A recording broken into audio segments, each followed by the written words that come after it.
Alright, time for part three. I don't know how many parts will be to this one. I feel like it's taking longer to analyse this one compared to the last one, but right, so yeah, we'll get on to this one's had a lengthy of a chapter, but yeah, we'll see, and let's go. Tilda Chapter 55, The Titanran Planet.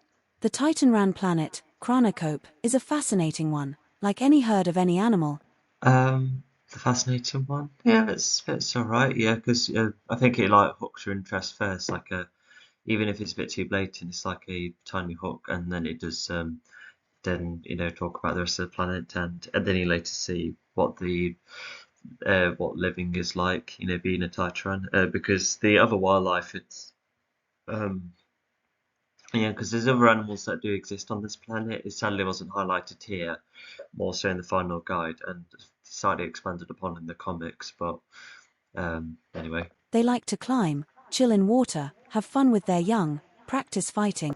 they like to climb. Okay, because the new Titran character in the comics, Laguna, she liked to climb a lot.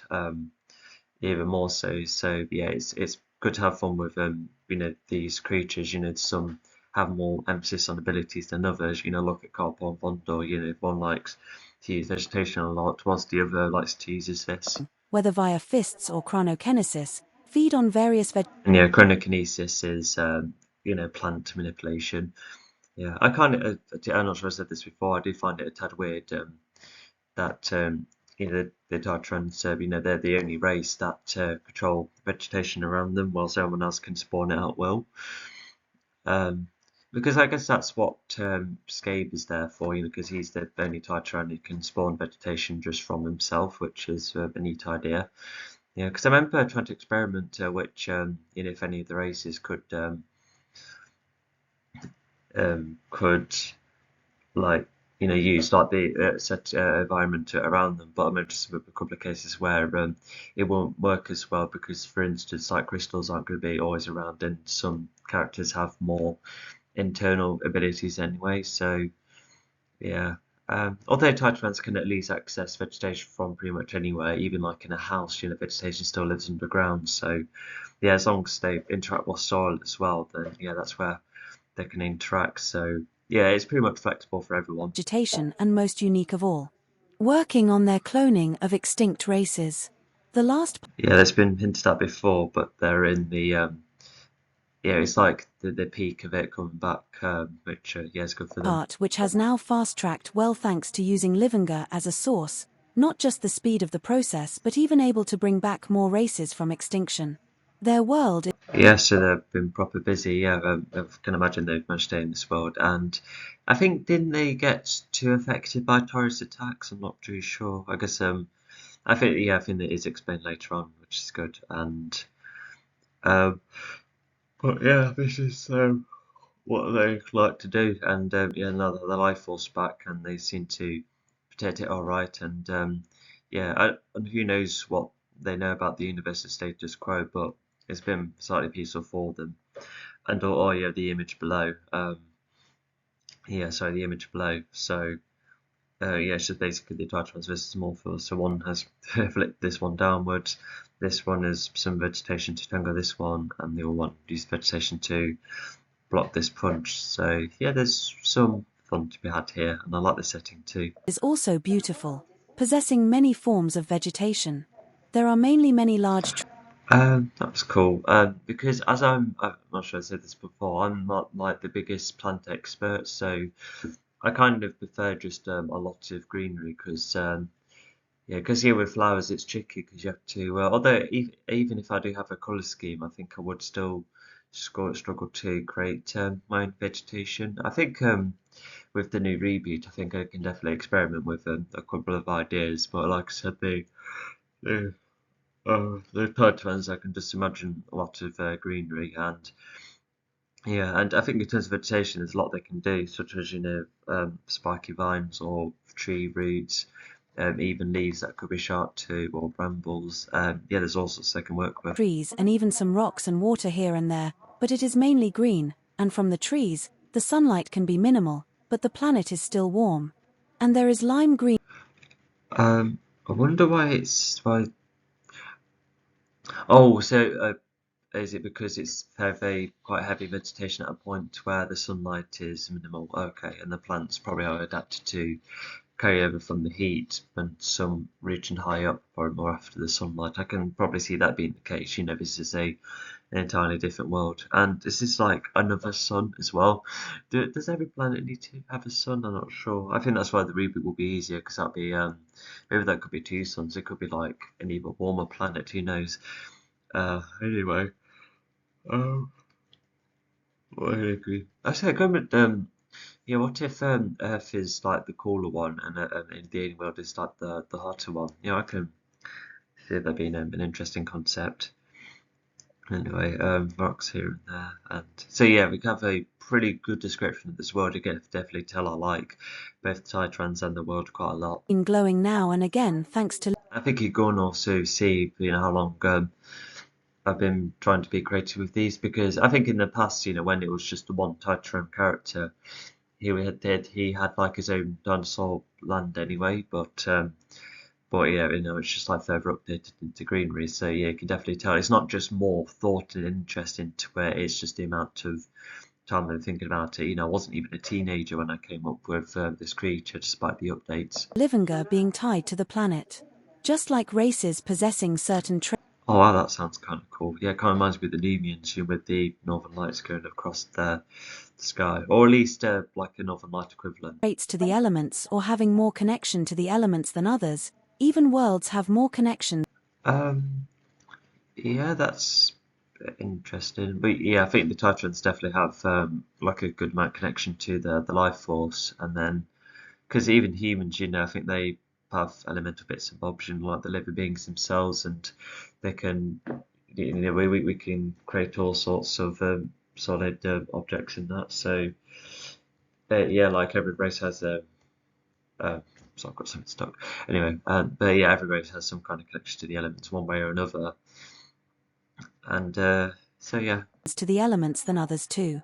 Thanks to both the Legion and Dying. Yeah, which is true. You can definitely tell with this one and Tomota being well, Tomota having their own representative kind of planet too. So yeah, I think that's definitely something they confer as well. Even Zami's planet has like traits of Forza with the lightning stuff and how platform like it is with the empty air and that.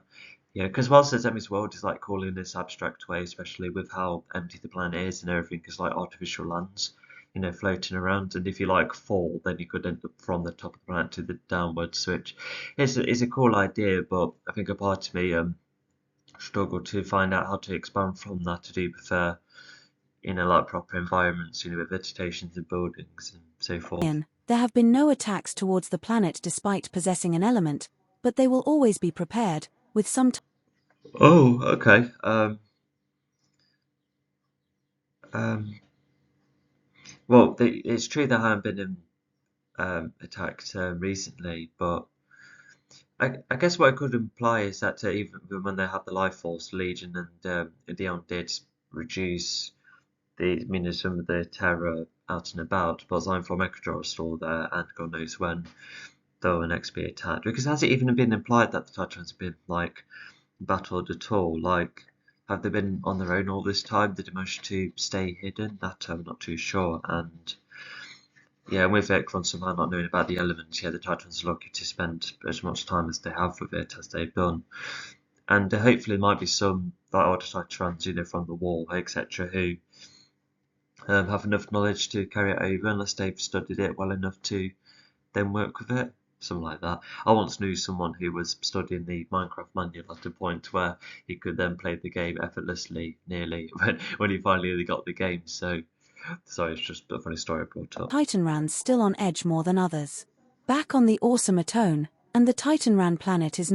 Yeah, it's if Xanthor and Mechador are still out and about, and who knows what they know of the universe. Probably don't keep track much, so, but if they're a bit on edge, and yeah, it says they're prepared. So yeah, they've got their eye and everything, and they're sensible to keep the guards up. And it's quite heavy in vegetation anyway, but I think their chronokinesis is very effective at a point where they can form any defense rather quickly. So yeah, but if they're still prepared, then that's good. Not far.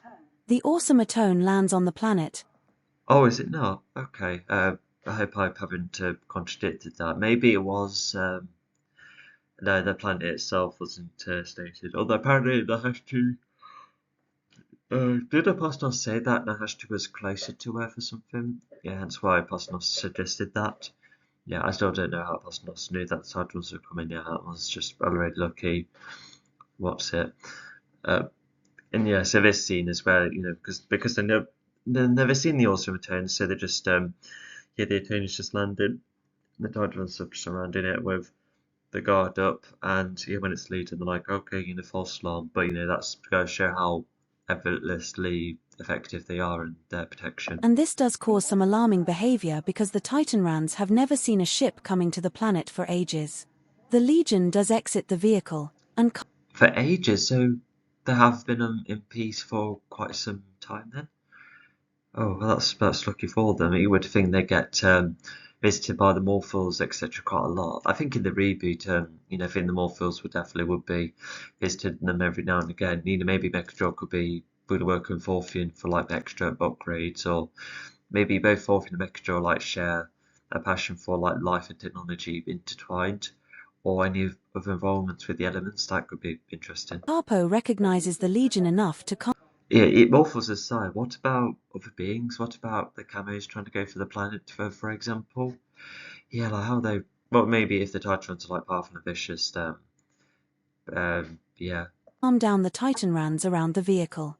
Seeing the Legion's condition, Carpo offers them Yeah, I wonder how close they will get into the vehicle. I bet, yeah, Carpo is very effectively being like, all right, all stand down. food, and healing them is no problem. Using their healing beds to heal the Legion is simply done.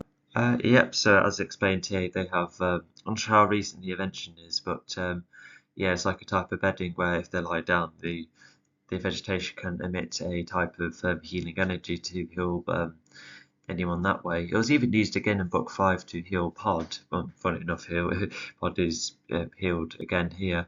And funny enough, they managed to put a bed inside the ship, and not to mention have the vegetation around the ship to control vegetation within it, which is a cool idea. Also, I'm not like the biggest fan of the Titrans having the ship, but if they have vegetation all inside it to control it, then that's cool.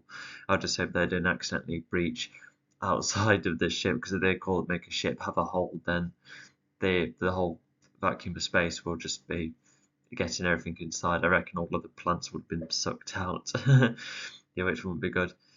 And so yeah, you can imagine there's loads of food here with the vegetation, and yeah, it's just the Legion settling, which is yeah. Oh well, they can eat and get healed at the same time. That's good. By lying down as the vines around them expose a certain side of the life force. So I reckon that the Legion would probably take in there quite quickly. Although would this be part of like the main cave or somewhere else? I'm not sure because even the comic I've set up, they have like their primary main cave, which I think Live for Life Force is down there too, with all the races coming back. So unless it's like the only yet massive cave, I thought there would be like multiple locations doing their own benefits. Even the Life Force would be probably like deeper underground rather than in the main tree. I think that's how I would present the geography of it The nowadays. Legion can also eat at the same time. Given a wide variety of fruits which have never existed on Earth, not to mention getting cleaned around the time. And yeah, this is also the story that establishes a fast healing mechanic, but thankfully it's one that it's an immobile mechanic right there, which is yeah, just helps the stakes out a bit. Because in book 5, like yesterday, they do manage to spawn a Keenan Vine, but it still takes a lot of concentration, especially how much effort it required Carbo to perform it. So yeah, at least it's like element 2 there. They don't have because I know Wolverine is self-healing, but imagine that kind of effectiveness, but towards somewhere else. Like, it's not the worst thing, well, not worse, but it's not the most stake-hurting kind of um, mechanic. But yeah, it is just something to be, still a bit careful of, because it can end up. I think it can affect the stakes if, you constantly keep getting hurt, but you can just get healing as well. So it just, I think in book 5 it's used like as a second chance kind of thing. So I think that's one way of how I was controlling this healing mechanic. Titanran's baths too, They have vegetation which works like soap.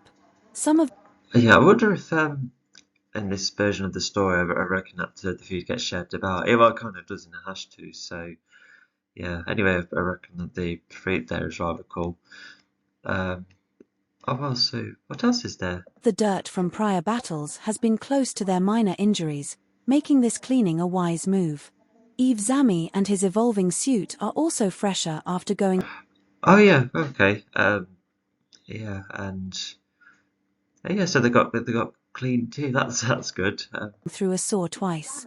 Thanks to the Titanran's innovation with Livinger, the Titanrans have managed uh, that that's got a small laugh. Yeah, that's yeah. It's nice to go back to that. Yeah, I wonder why everyone's like arguing at Kazami because he stinks. to breach one of Livinger's secrets, the ability of quick healing. Which is something you don't normally have the ability unless you have all the elements where you have all the capabilities.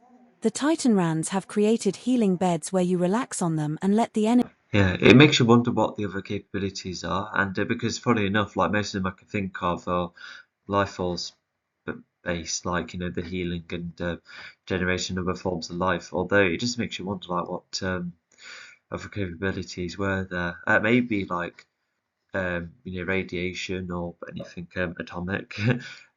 Yeah, gosh, yeah, that'll be a bit overpowered, won't it? I definitely will be more careful of something like that in the reboot. I might even get rid of the healing mechanic because if I've got each element having something like more specific, then there you go. But even when I was like struggling to categorize certain races, there was some that had like muscle manipulation. I remember thinking, oh, if I still really like that type of alien, but I can really class it under living core, because it's not the most supernatural ability. So yeah, I just made it like an alien feature, like comedians have long tongues, elephants have trunks, porcupines have the spikes, and so do hedgehogs. It's just like it feels like one of those biological features. So yeah, that's how much thought I've had into categorizing abilities. Whether they're worthy to be classed as an element type of one or just normal biology. heal you, and so far, no other device like this exists throughout the universe.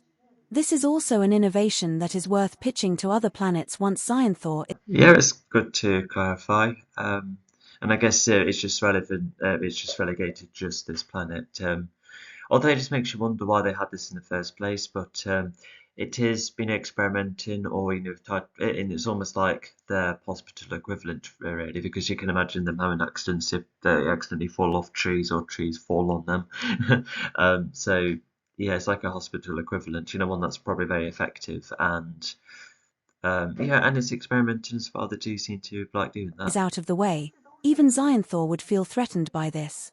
Not to mention these healing beds Yeah, which is sensible because Zynfall could accidentally grab hold of one. Gosh, like oh yeah, because if Zynfall had one, then he would just have one in his fortress, and that means he can just go back and forth, making sure his body's in pristine condition. And yeah, thankfully, when the goons are sent to the Titran planet, they do because only Ekron just about makes it, but the battle is so tense. There's definitely no opportunity of grabbing hold of one of those beds. If they are like mobile enough to be placed in a Titran ship, but at least the Titran ship had vegetation, so the design for the others would have to carry that over. But yeah, it is sensible to say yeah, heating beds all around. That's yeah, that's good. are still under trial, making sure they fully work before making them public. Yeah, of course, yeah, the ability to heal. Yeah, of course. Regardless, the Legion is healed. And the Legion is then fed some food. I think they seem to be effective enough if they felt the Legion, because yeah, because one thing I can imagine is that if they do have the ability to heal, like how effective is the healing? Can it can it even do broken bones? Are they is there no side effects, for instance, or if there are side effects, what would they be, and how would they be worked on? Mainly special fruit. This special fruit is what is often sent to Nahashtu. Finally, Titanran planet still has some blocks lying around from Torrid's attacks. Yeah, it's good to clarify that, and I nearly saw some repetition, but it's not too bad. But anyway, I really like this part of the settling. Just you get like a good feel of this environment, and I feel like this is one of the better cases. But yeah, just go show once again, how much thought I've put more so into this one, because maybe the hash tube was probably. Oh, I don't know. Like that's not the best example. I think Sammy's Planet is like quite undercooked in terms of a environment. Like yes, it was lifeless for very certain reasons, but even then the contrast is night and day. like many other planets. Some races try to materialize from the blocks, The Titan's planet rather. But anyway, so there are some torrent blocks. Yeah, other planets have them too. But yeah, what did they do with them unless they just leave it there? Um, it could be like good practice, to whack against, etc. Like they should be easy to break, surely. from Torrid's attacks, despite the complex material but ultimately fail. Others like Titanrans throw it out of space. Oh yeah, because Earth is trying to see what they can do with them, or despite the lack of expanding of that. But yeah, I wonder how, despite the complex material, but ultimately fail. Okay, so it can't exactly be materialized. Well, it is like atoms that have grown. So yeah, I wonder why no one else could, materialize off them, or if they just leave them as blocks, what could be do with them? Yeah, how big are the blocks as well? I thought they were like quite enormous. Um, so yeah. And the Titans throw them back out of space. So while you need a massive vine to like shoot up to breach the atmosphere, although you must careful to do that because it could like lead to your planet getting tracked. So, granted, you can't really put the Titans and the cubes together, but it would at least be like, oh, where are these coming from? But you never know if everyone else is doing it. Then they'll be like, so there'll be cubes everywhere. Oh, but they'll be hitting each other if they encounter an atmosphere like close enough. To make room. As the Legion are eating, Carpo asks while they are welcome to the Titanran planet, Like the Titans, rather. why come to them? The Legion then explains that Earth is nearly forbidding the Legion and they are hoping to sort out the next big threat Yeah, it's good to prioritise their well-being first, and then being asked the questions. Now they're in a much better condition to do so. in the galaxy, even asking the Titanrans for help. While this request goes ahead, Diane is having a moment. Yeah, I think that's accurate. Yeah, because within it, trade defence is about, and the Legion is all split off. Nobody's a fan of them, and yeah, the Legion could definitely be put aside with the Nitro stuff. Even the servicemen might not be a thing too. So yeah, yes, the best thing the Legion can do is help. With the two primary To problems. himself, scanning around the universe, feeling bad about how much he has missed out. Oh yeah, because they kindly denied the request because they're like, oh, we do have the life force here. We've got our work to do here. And although, is there like a counter, like, why did you, even go ahead more with this? With the planet, with the universe being a lot safer, why not, actually, get yourself going? You do have like the one ship after all, but I wonder what the reasons are. But if their reasons aren't good enough, then yeah. Because if they can postpone promoting the healing beds going across the universe, then they probably should have paused the work towards the extinct races, and then yeah, just to sort like the problems out first, and then go ahead. Because but oh, I don't know, because like just send out the best Titrans, even if you do have to leave the the parents and the kids behind. What would it be? Cubs, uh, not cubs. What baby reptiles called? Like baby crocodiles.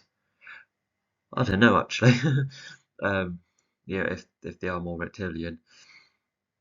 Anyway, so I think it's just like I think it is a conversation that we'll come back to in this part here. So I think they're about to it's like a bit of a hook, being like, oh, how the Tatrons can answer. So, but yeah, Dion's having like space to himself, and I think that's where he gets encountered by Vondor.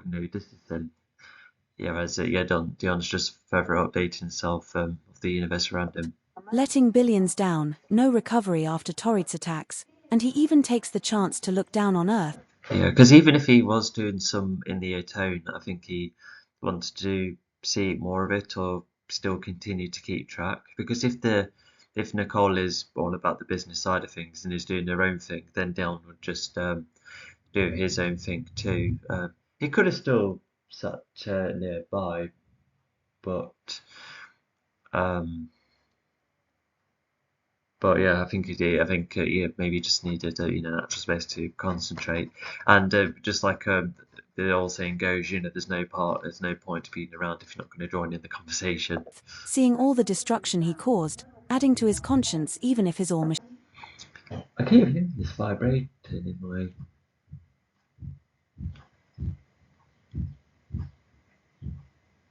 Can you hear that thudding? What is that? I think it might be next door. Sorry, it's like creeping me out. Anyway, so yeah, billions down. It might be trillions even, but I think billions could be accurate considering.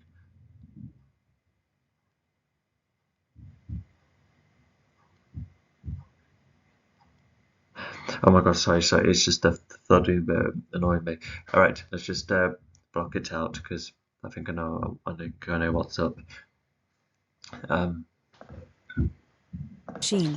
Even while Diane walks a few steps away from the Legion, even Vondur, who wonders about the whole situation while Yeah, because I feel like that's like in a bit of subtext that exists where as time goes on, Dion gets a bit more emotional. Like he doesn't exactly have an arc, but he still like changes over time, especially if he is started to work with a variety of aliens. Then of course you're going to have like new experiences. Therefore, yeah, because I think when if you're a machine and you're interacting way more, then you are going to feel or still understand something. And yeah, down here, so you can still see that the torrents, um, yeah, the consequences are still there, and it's just seeing what Earth is like. And I can imagine with the destruction, yeah, it's just like still getting mended and people in hospital and that. So yeah, I think yeah, this is definitely like a moment where Dion like really feels bad and he wonders how he's going to make up for all of this, and it feels like partial setup for later. It's like a case of really feeling really sorry for him, and really does make it up extremely well, until the end of his time. getting defensive decides to belittle Diane.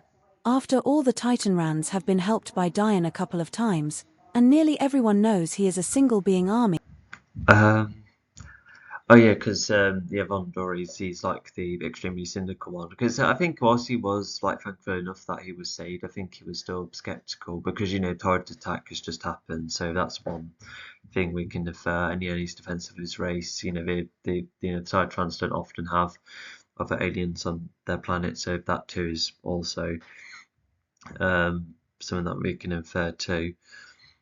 And but yeah, he goes for Dion in the meantime. Yeah, because if Carver's already chatted with the Legion, yeah, I think Vonda respects them all to be get in the way of that. But yeah, just go for Dion. Just like wondering why they've all let them down because they might have seen like Dion in the sky and maybe keep the Titran safe. But if this then happens, yeah, I bet Vonda probably feels a bit let down, a bit on edge, probably the most on edge. Who often helps. But as the Titan Rands had another visit to Nashor, Something else I just thought about is that I wonder why.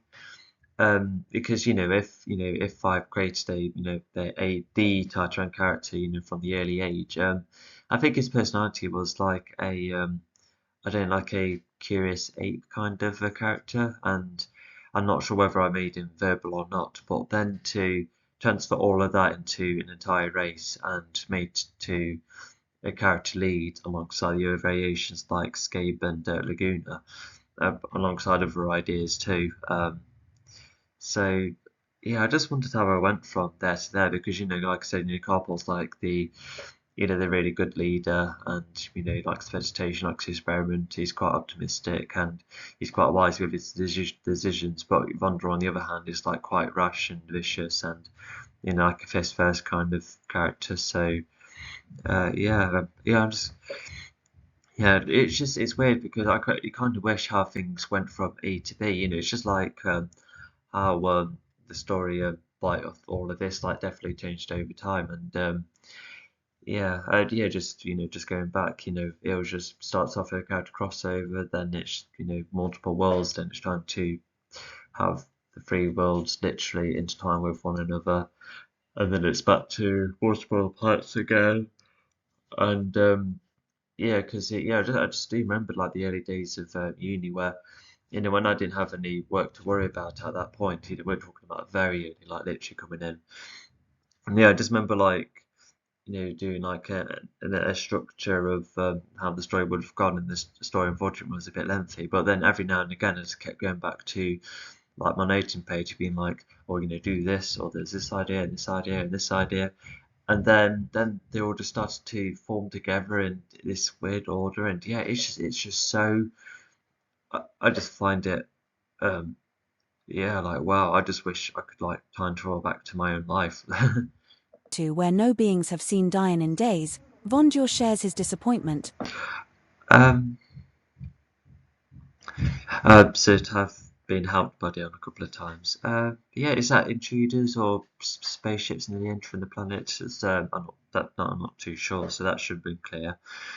And and yeah, everyone knows that Dion pretty much works on his own, yeah, like a single force. Throwing words at him before Diane can explain the situation, Mike supports Diane by calming down.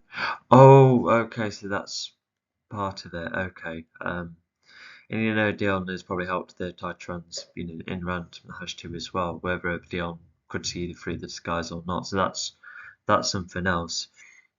So if Hash 2 is visited by Dion, because there could have been like accidents as well, because I don't think any fighting would have been going about. But yeah, if he's not been seen in a while, then yeah, I can imagine Vondra being like, "What's all of this about?" Vondur, and Vondur decides to back off, exiting the cave. Fed up of the Legion all Oh yeah, so yeah, Dion's like a loudspeaker at a point where he didn't get to allow Dion to reply properly, so there he seems to be. Yeah, I think it's just like a on edge kind of thing, and I think he still doesn't trust the Legion either. Whilst it could be a bit more clearer because he probably sounds cartoonishly angry and like Retron has been a couple of times, but at least there's like a couple of subtexts I could pick up on. But like I said, I think it should be maybe on one more specific idea instead of trying to be worried about all sorts. ready. Carpo, however, cannot help. The Titanrans are already at high risk of being targeted. Oh wow, so um, maybe Mike has left Nicole and Zemi for a bit, just to stop this ramble. Yeah, because I think it was said earlier that they're not too far from one another, and but yeah, for Mike to confront a Titran in that manner, tell him to leave him, like wow, yeah, Mike has guts. By Xyanthor, so they cannot get involved when they are also innovating living. Oh yeah, so yeah, Von Rogers pretty much wants them out. Yeah, and I think he just kind of wanders about and probably goes back to his progress because he does really care about the extinct races coming back as well. I think he definitely will like the entire universe to be at a better spot. For the future, such as the healing mechanism. The Legion does somewhat understand this. Except Zami, though, he is tired of how much the team has shrunk. Before the Legion. Yeah, I just feel like it should be further paused. It's just weird because, like, yes, they're doing their own things, so they don't want to get anything involved, but none of that will be the case. All of that will be made for nothing if the Xyphor, had his way. So, yeah, even if I think what could be a good reason is that maybe they lost a lot all of their Titrans during the war, or just on the Orivore planet, and the remaining ones were just on that planet, and they obviously need time to practice, recover, repopulate, make sure all the routines are fine and they can fight well and they've learned enough tricks of living God. Like, granted, even the healing one would have taken a long time and it's probably something they've been trying to work on ready for battle. But yeah, I think so like that would have been a good excuse instead of being like, oh, we just can't get involved. We've got the extinct races to protect, got the innovations, but just makes you wonder. All of those could have waited because the universe is at stake, and we all know they're very capable of combat. Like, yes, they were ambushed by the goons, but they went through a war. That's enough evidence that the Titrans are one of their best choices right now. So I'm a bit mixed on that. Even the Titrans, I could have written them to be a bit more scared, but they're probably trying to get over their fear by, just getting on, and maybe they thought they didn't do good enough, even despite help from the others. And if Zemion died, then how could they all stand a chance? And so that could be another thing. Well, granted, it would make them a bit more cowardly, but there might still be another reason. But regardless, yeah, I think it should still be better. Legion leaves the planet, they are reminded about the Titanran's goal to And oh yeah, but yeah, just very quickly, yeah, Nicole offers the Arv example. So yeah, even if the Titans won't get involved anyway, um, yeah, the Arvin sample, yeah, it's at least it'll bring Arvin's race back. Yeah, because yeah, I wonder where the um uh Arvin's DNA came from. I thought it was like a bit of stuck to her clothing or something. I think that's the best inference.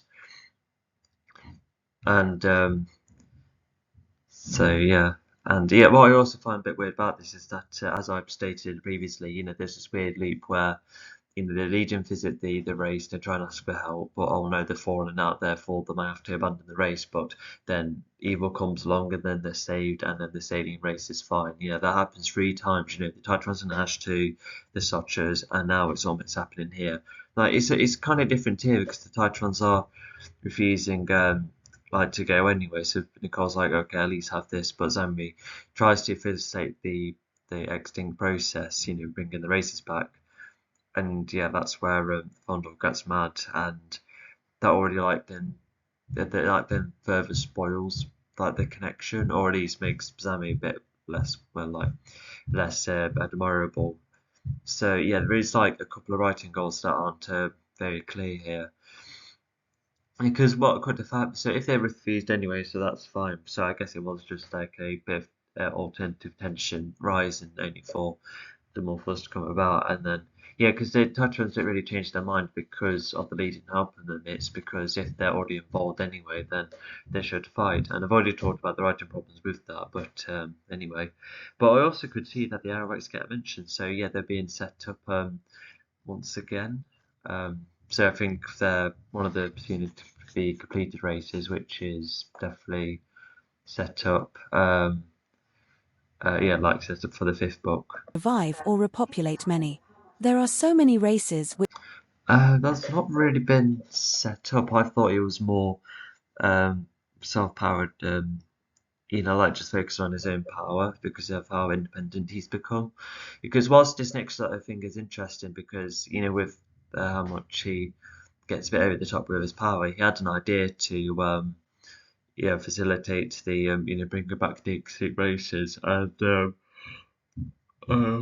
whilst I tell you what, maybe. Oh, I don't know. It's just because there's been no setup at all of Zambi being like, oh, the team is small, isn't it? Maybe that's why I have to open compensate. But if the Titans aren't going to get involved, then by me facilitating this process will either be more members, just like the Arawaks, or it would, get the work sorted out, and therefore the Titans can join us. So yeah, that would have been a better way of rewriting parts of this.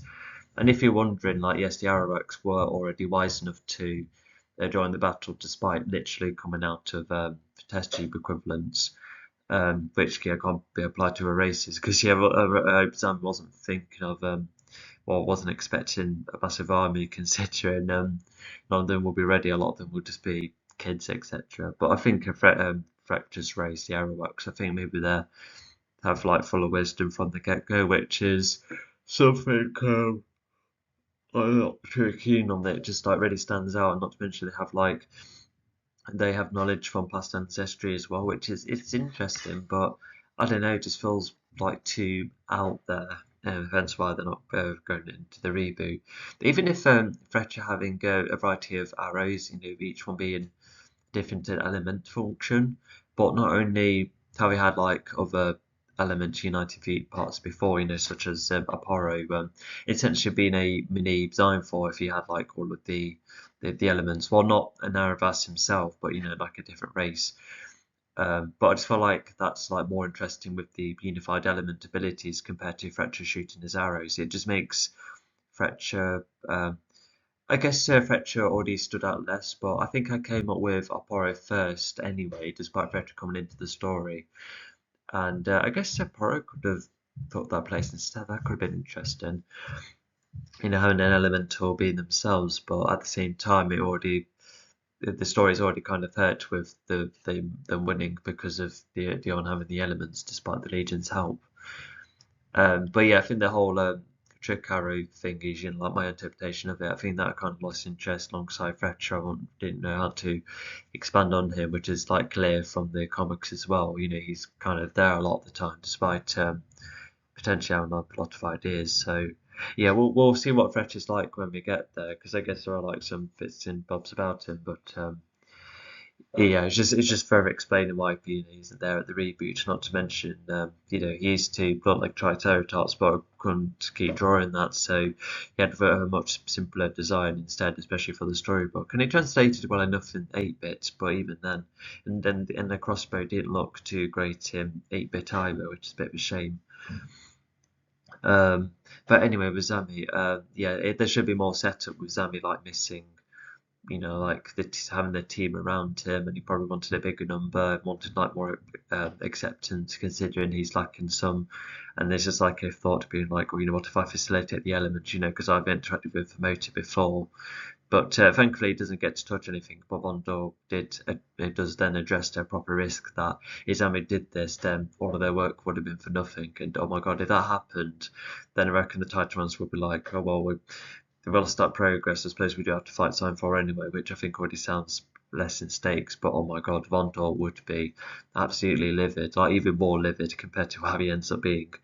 But anyway, but in this scene, so the Legion are shown there's Titans progress, bringing up the extinct races back. And I wonder who else gets a mention. Because recently I've pixelated or created 8-bit as versions of a wide range of extinct creatures that are actually extinct. Stellar sea cows, passenger pigeons, Tasmanian tigers, the Javian tigers. Yeah, I've pixelated a lot, which should be a lot of fun, because I remember thinking, they could have gone, because the prehistoric planet came up with stuff like a cool idea, almost like a former version of Earth that's more adapted to them all, especially if a lot of extinct races can't really adapt to our modern world. But I think, I think looking back at the reboot, I reckon that the aliens should have a lot of these races back. Like even the dinosaurs would probably suit that world better if it might be more, a bit more natural land than built. But I guess we'll wait and see once I start planning a bit more.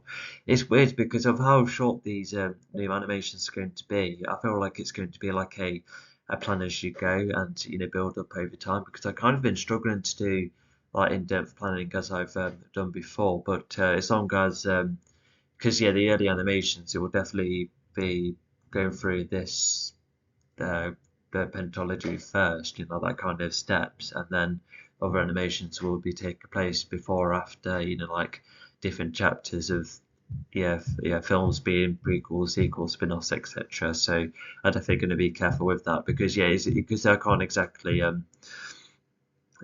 be like, oh, going to go from the very very beginning. I need to go from the very very end, because you just don't know what's going to happen. Because I am tempted to save the Pod's last chapter, like as the definitive end, and I think I might still do. I might still make that like one of the later ones, but even then, there's still other spin-off ideas I can still explore with. Still explore the universe in tons of ways. It doesn't just have to be about the Legion. So yeah. But yeah, like I said, yeah, like every animation I do, it will either just be a significant part of the story, or it will add as small steps in world building over time. So yeah, and I think it'll also be good to create a guide of some sort, just showing them. Yeah, I could create like a world map of the aliens and where all of them live, and yeah, because I think some aliens are going to live in like some more certain locations, but then they all can mix in a #2 equivalent. So anyway, I guess it's just um,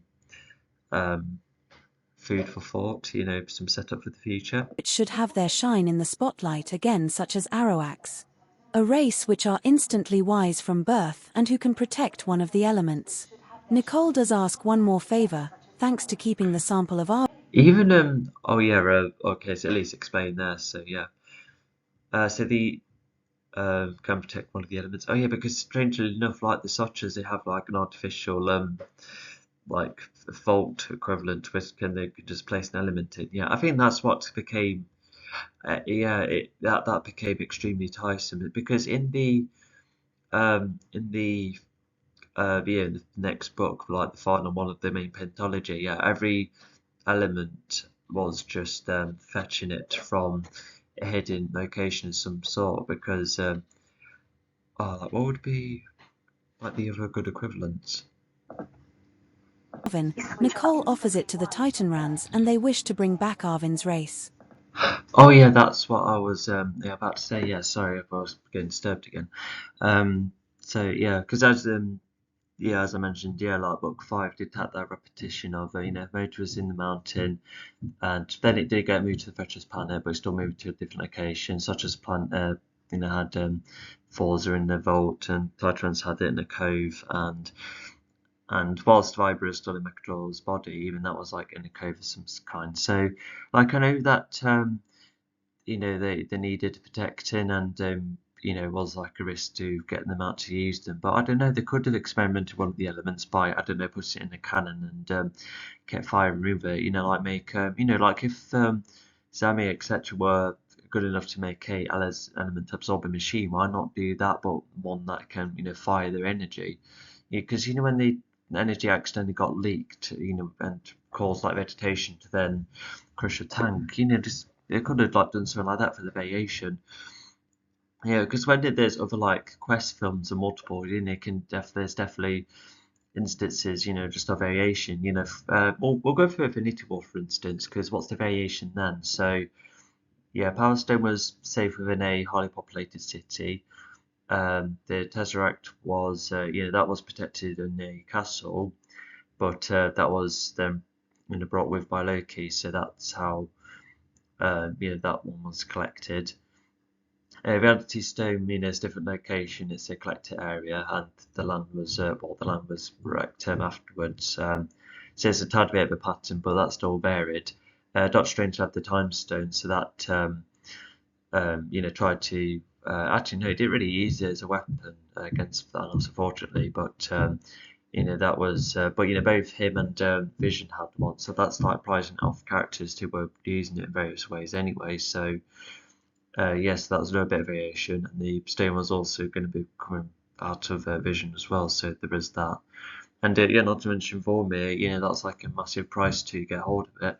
And whilst yeah, because Vatten does lose his life when trying to get her motor, so there was like a price to pay with that kind of method anyway. But yeah, there was, like I said, there is something about this element quest that did seem to save me because, yeah, like I said, you could have one protected, one used as a weapon, one the character already possesses, and maybe one with that requires a high bargain, or maybe have one that's like constantly zooming around and you almost have to chase it, or what would it be like another variation? Like a character, I don't know, hiding it places. Oh, actually, instead of just simply protecting it, why not make it extremely hidden?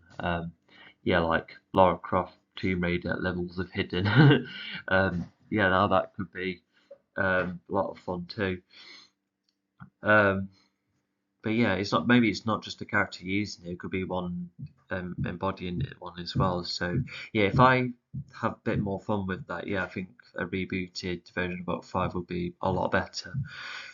But yeah, not to mention in the fun animations, it's almost like the main six lead, and it's kind of sticking together from the get-go and then going forward, which will be a different approach compared to this, where you do have like the main four members, but one and two go, one of them leaves, and the other team members just go in and out. But I think I still, because even if they will have like their own origin stories, I still prefer them to remain united and then do have other alliances that come and go, and I think the Legion member could still do their own things, like Pod and Megadrol. That is still an idea I like, with him just going off on his own.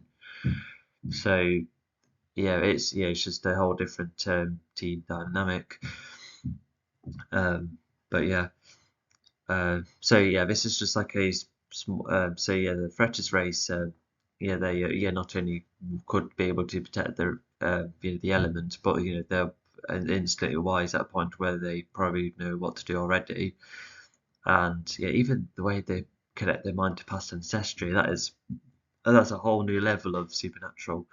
Anyway, so protect the element. But yeah, and yeah, even in Fetcher's race, they seem to There's too many races that are like experts on elements. Like the Tide Trans is different because they're like more in depth into one element. But if you saw earlier, the Suchers knew about, well, not only like the basics of the elements, but know how to expand on other people's abilities. And then even later on in the story, the Morphos apparently took over from another race that they too like to experiment with elements for an alternative way of whatever that means. And anyone from the Fetcher's race were also like experimental with the elements too. So because like I said, it's fun to have various races, how much knowledge they have or what they like to do with them. But in this version of the story, it all felt a little too similar. Like granted, such as abilities, Tantalus with one element, Fletcher's probably just knew like the knew the lot very well apparently. But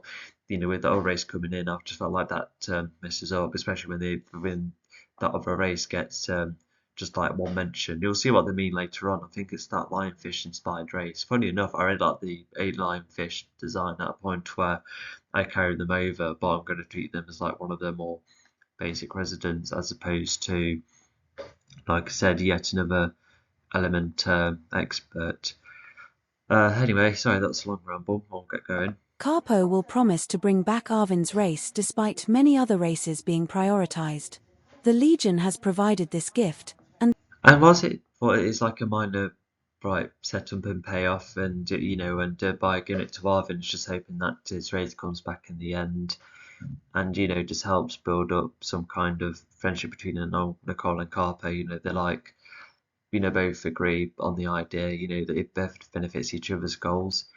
Although it doesn't really mean an awful lot to the rest of the story because Arvin doesn't really get brought up every now and again, which is a bit of a shame. And it's the same with Mike, unfortunately, and not to mention the sequel not really mentioning the others too. So yeah, I feel like that's a bit of a shame. Like I said, although sometimes character deaths can just like move on, but I don't know. I feel like they should have some kind of lasting effects. Like for instance, EastEnders does that really well with the characters that sadly go. then they all start to make their way, except one.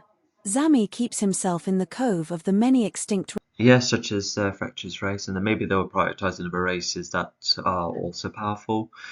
Although, but if the Fletcher's race are like the ones that stand out with, with the wise nature come back to Tilda them. Chapter But does that 55, mean, The I don't know, Titanran because Planet. it The feels like a Titanran bad planet, thing where, Chronocope, when is a Mechatol just fascinating spawns one. Like any Morphals that herd of any instantly animal, adults, they and like to climb, Spectral's like, oh, chill in you're water, have made to fun with their fight, young, deal with it. practice But with fighting, the whether via Titans, I thought fists or they are chronokinesis, like, feed on young various vegetation embryos and or most unique like of all, babies working on like their at cloning of first, and extinct but it would races. take The years and last part, ages which has to now like to fast-tracked well train them thanks to and to make using them familiar Livinga with the as a life. source, And not just the I speed of the said it could have been process like an but even interesting able to idea where bring the back more Titrans could have races been from like, oh, I extinction. tell you what, Their because world if is the also Legion's continuing beautiful, to possessing going to many crumble, forms of then I vegetation. think we might have There are to mainly many postpone large trees a and even lot of some years rocks to and water here get a and lot there, of these but traitor it is mainly races, green, and from bring the them back from trees, the extinction, and sunlight then we can be can like minimal, form but the with a planet is proper still army warm. because And there is lime as green long as glowing now and again Zionfall is thanks doing to his thing Livinga being and tied to the his element planet. quest Just continues to like get races postponed possessing and certain traits to the Emekador could elements be or easy enough to having more deal with, connection to the we're going to elements have than to others,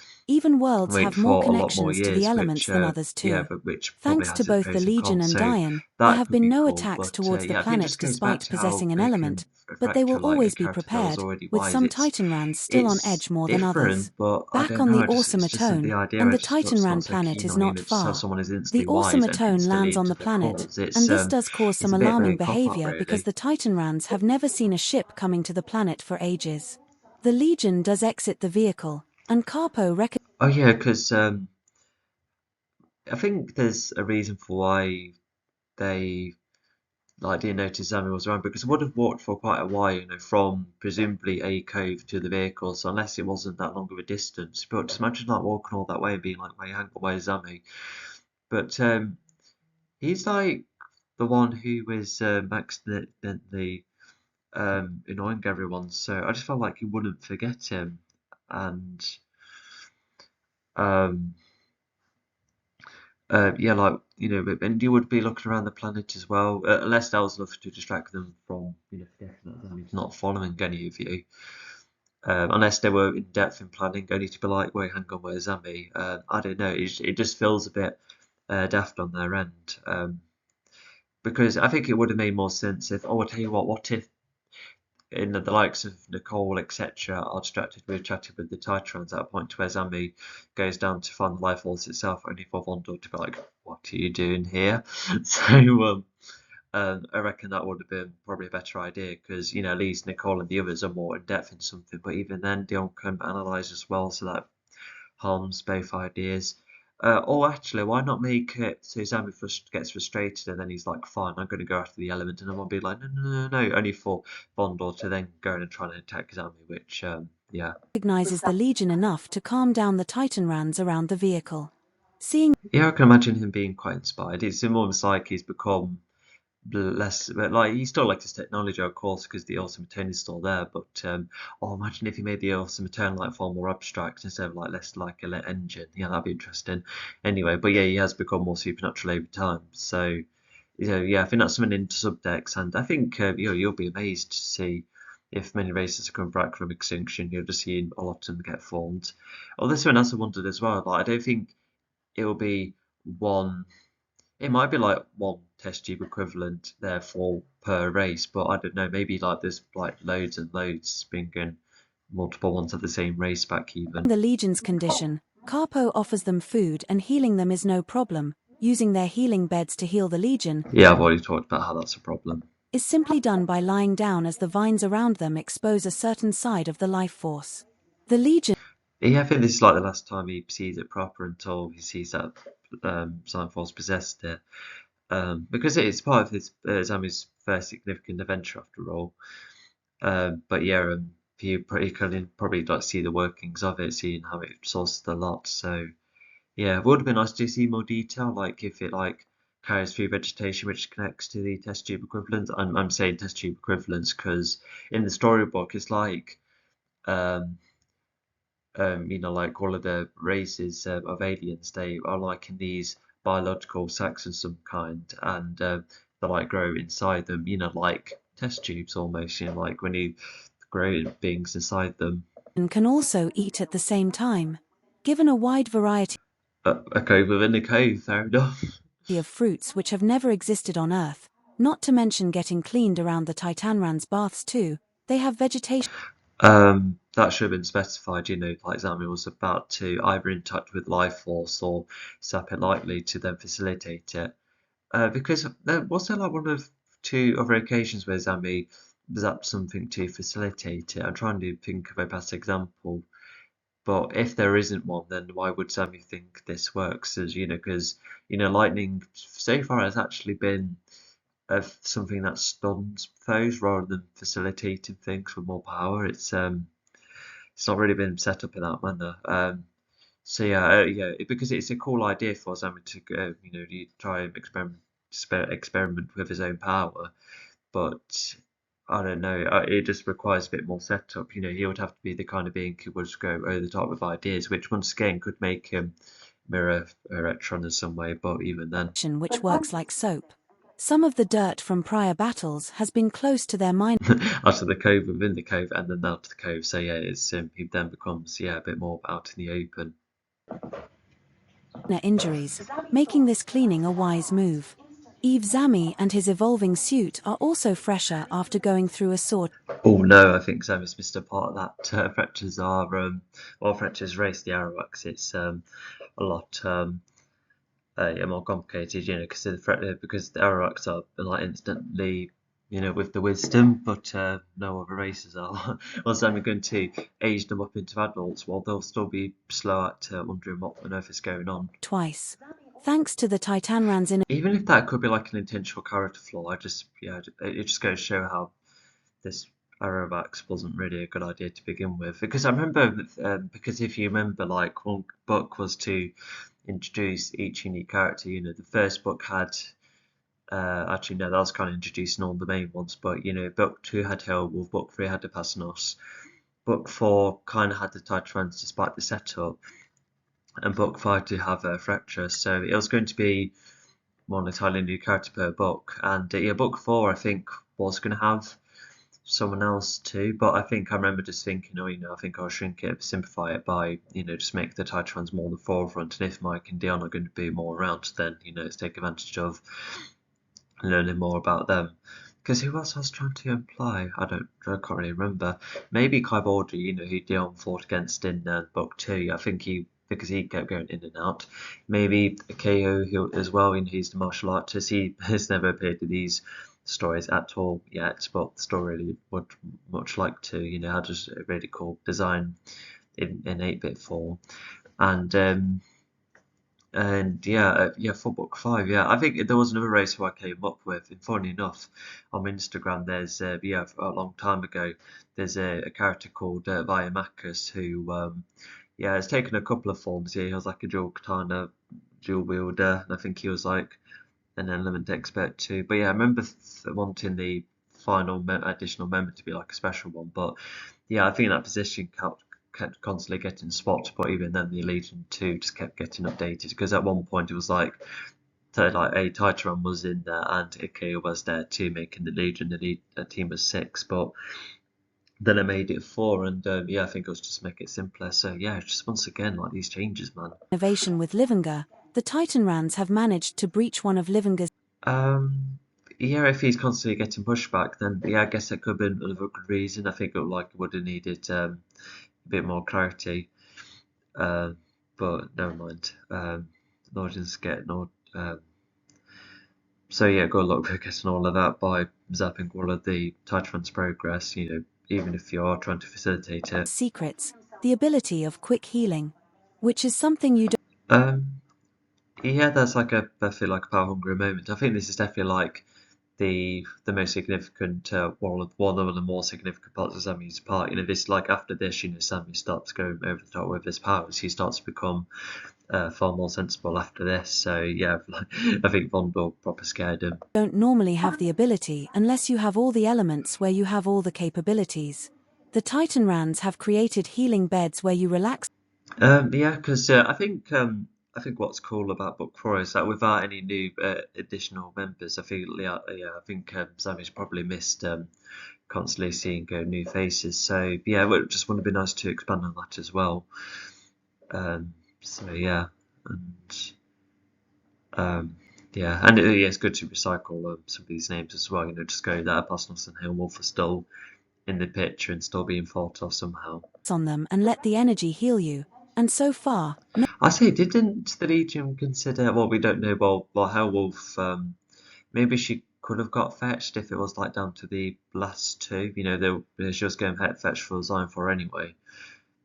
And I suppose I don't know, like, once Dion has his flight back, he could have got hold of the Pasnos. And in fact, he could have got hold of either of them to then join them all on the Titran ship. And then there were a bigger army when Megatron has his attack. And then, I don't know, I feel like the Legion could have. In fact, yeah, why didn't they leave the planet quickly instead of all.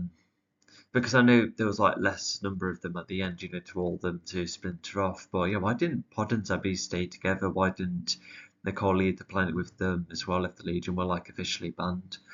Why didn't the Titan stick with the Legion? Yeah, they could have like stayed in that formation, and not to mention got hold of the Pasnos and Hailwolf. So the formation was already there, and I reckon that would have made it easier for, they could have saved the Sotchers from the invasion, for instance, and get hold of one of the elements to go against it. So yeah, I feel like that could have been a blot hole. Because yeah, like yes, Bastos was not keen on fighting. Yes, Hellwolf was on a planet protecting her own race, but if they were going to fetch it anyway, and it's down to the last two major threats, then I reckon they would have been fetched earlier. Like granted, it slowed down here because the Legion needed to be healed and that, and at least try and get the Titrons involved. Luckily, they do get involved, and Dion's flight isn't there yet. But I feel like Dion should still facilitate those from the get-go once he does have the flight back. other device like this exists. And I guess Herewolf luckily stayed on the planet to protect Therese anyway. But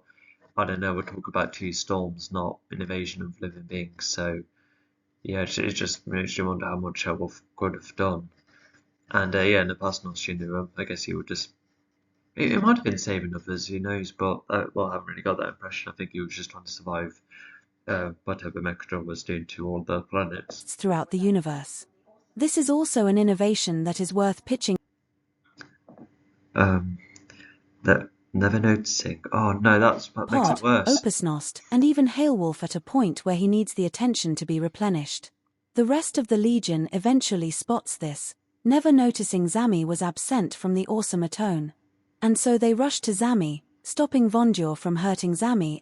Like, as well as not noticing Sammy's around, maybe they'd hear that Vondor was throwing Sammy about, would have like gained all the attention. Because, it's just like a score fight. Even if he can't see it, he can still a crowd come and circle around. So, yeah. As Diane physically gets Vondur away from Zami. Um, oh, yeah, so, yeah, because even with no flight, I think Dion might still be the fastest with the speed boost if those are still around. But, yeah, of course, um,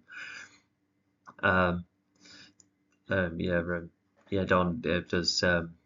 Yeah, of course, he does have the strength to physically get Vondor to back off. But I don't know. That makes Dion and Mike too similar, because they've stopped to fight each essentially. Well, yeah, Mike has stopped about three of them, but I don't know. It's just yes, Mike did defend Dion from Vondor. Yeah, that's true. But I feel like Mike should get in the way, again here. If that's like part of his character trait. But at the same time, if Dion is like the stronger of the two, then and if it needed more of a physical touch, yeah. So yeah, I just hope I'm just not making Mike and Dion too similar. Although actually, I think there might be enough differences to justify that. Hopefully, I just found something anyway.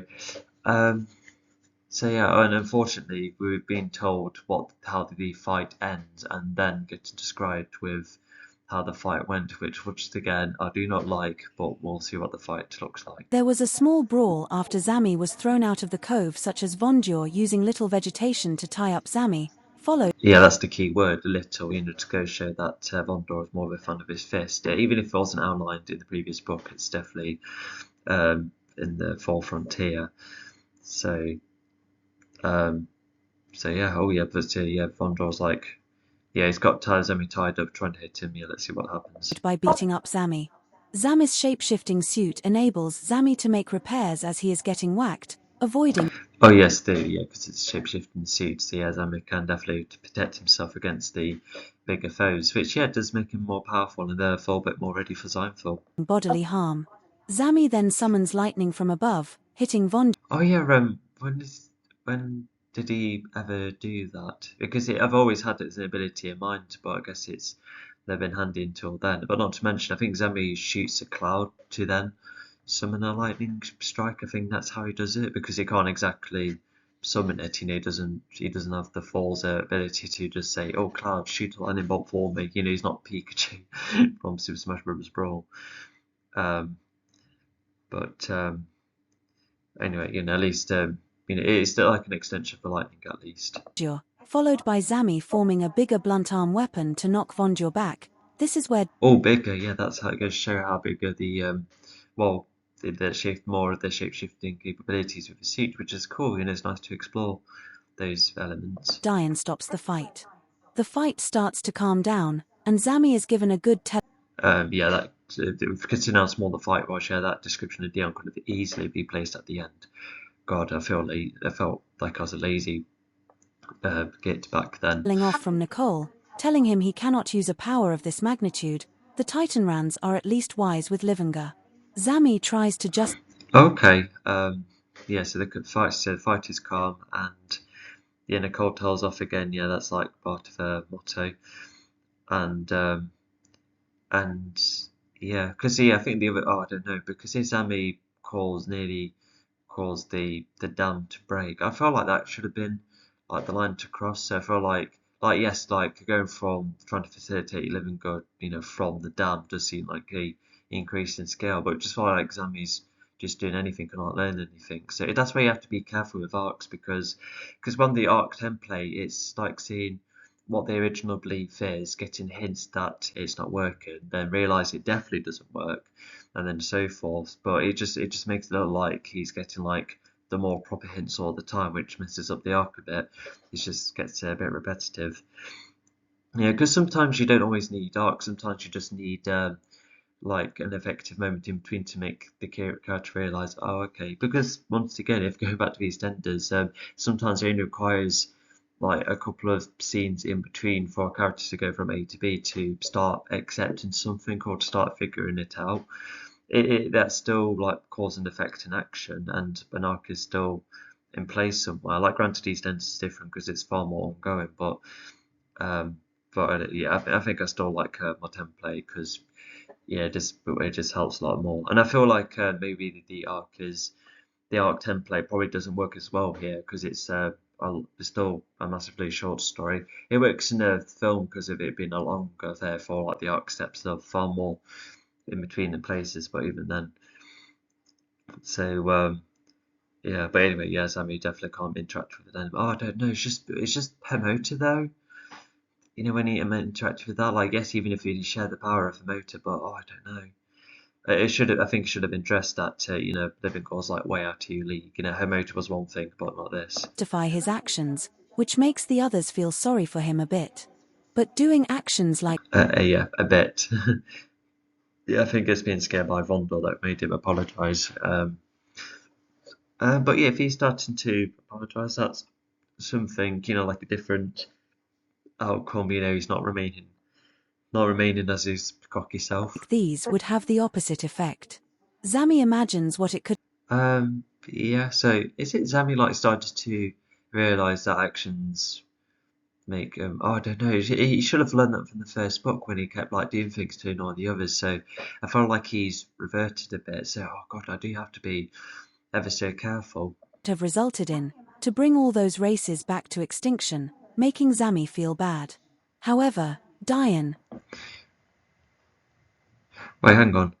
Zami imagines that what he could have resulted in to bring back all those races from extinction. Okay, so yeah, that's like Zami going over the top. But yeah, all of that progress could have been undone. So Zami's like, oh, how cool would this be? But he hopefully was like told about the consequences, if the progress was all undone, like I said, the Titrons would be livid. Mike and Carpo provide him with some care, whilst Nicole and Vondur Remove Git earlier. Anyway, so care, so yeah, like healing beds, food, etc. Like yeah, who knows what Von Locke would have done to Zami, with hurt and that. But at least I think Compor is no, sorry, Vondor, would have been told off as well, especially if he was the one who facilitated the fight. So they both were kind of in the wrong. But at least because if should Vondor get healed too? He's got hit by a lightning strike and a blunt weapon, so unless it's just like helping you guess kind of thing. Anyway, at least something's fine. remain cynical of him, Zami is still cared for. As the argument ends on a bitter note, Okay, that's nice to clarify. And wait, is it Vondor doesn't care about Zami? There's nothing to that conclusion. I think he's just trying to say that even if Zami's getting the telling off from them both, he's still cared for. Or could it mean the opposite, where Nicole there's like lost care for Zami, but I don't know. Like, would there be like a case where Nicole's like, "Oh, sorry for pushing you back" or something? Does she not like Zami at this point? Will that get resolved? I'm not sure. I'm a bit lost here. Morphil ships start to come and are about to get rid of the Titanrans. The Titanrans prepare themselves. Oh, okay, yeah. So I think the timelines are matching or seeing events earlier too. No, I've already talked about that. Yeah, I've already got lost with that. And the Legion is to help too. If anything, they And okay, so the Morphos are tend to get rid of them, and yeah, I think the Morphos are using like heavy fire, perhaps making the Titrans really need to defend themselves. I don't think there's going to be no chatting. I think the ships are going to start firing at first. I think that's the case. Unless these ships don't fire, just means of transport, but the Morphos will be running at them anyway. Something that we can infer. Yeah, because hopefully it doesn't look like. Well, if us, the reader, knows that the Morphos are, encouraged to, fight them off properly, but the Titrans at least have a moment of, oh, maybe they might want to chat, but no, if the Morphals show signs of attacking first, then yeah, that's cause and effect, which is fine. Have their tasks.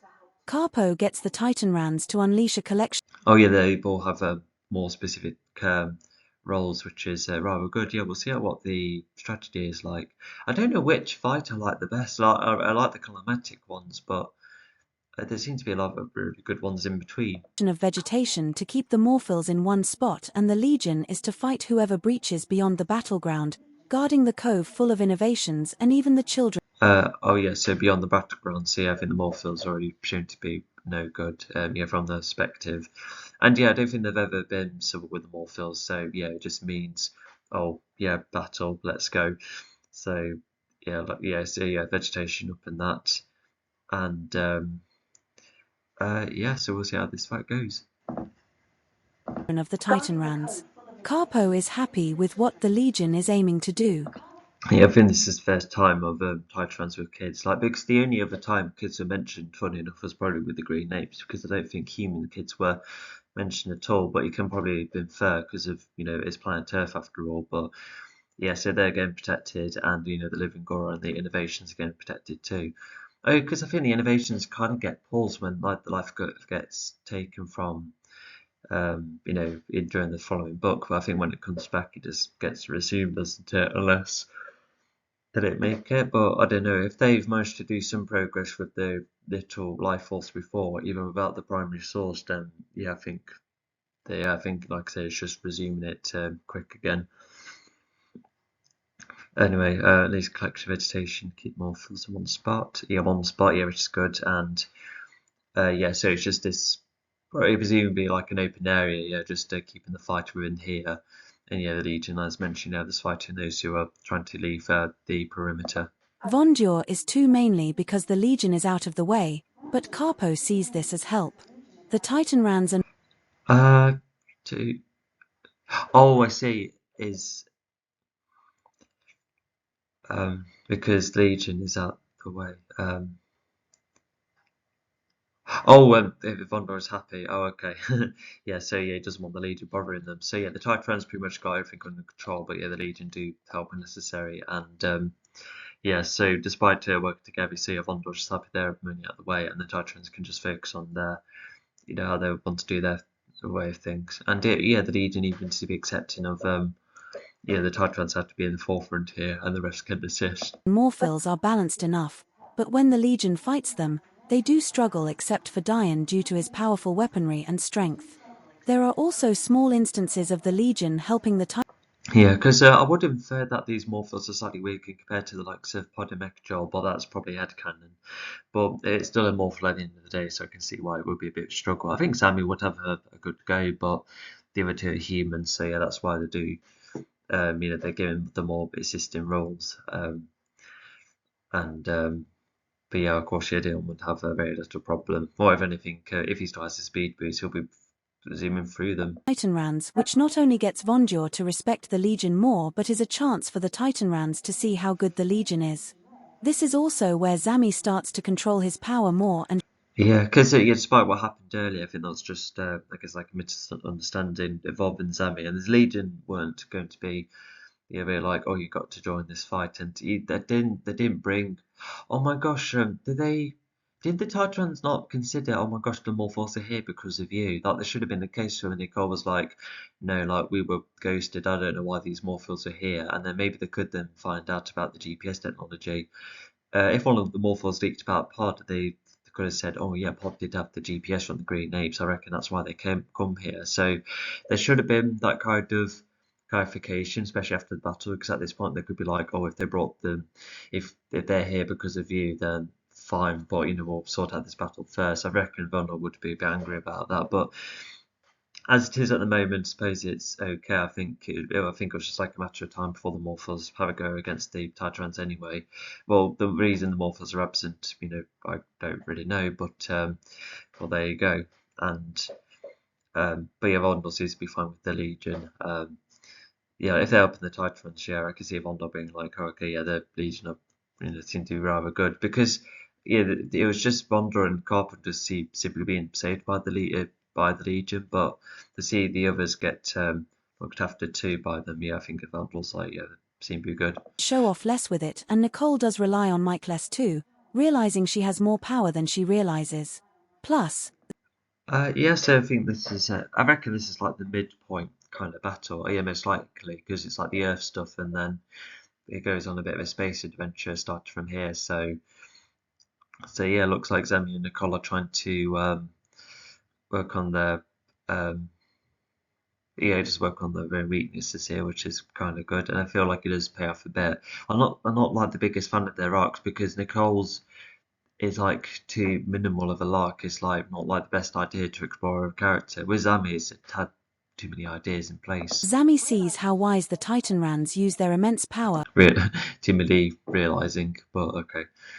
Um, but yeah, the individual power, yeah, that's like the theming somewhat, and yeah, the Nicole can be quite effective on their own, which I guess pays off later on when she can confront Mechajaw, but that doesn't really get carried over. Well, maybe against Retron, but with Nicole, she can't exactly face line for. She has to be a long range individual because the others have to take the hits because Pod can definitely take more of it considering he's an alien.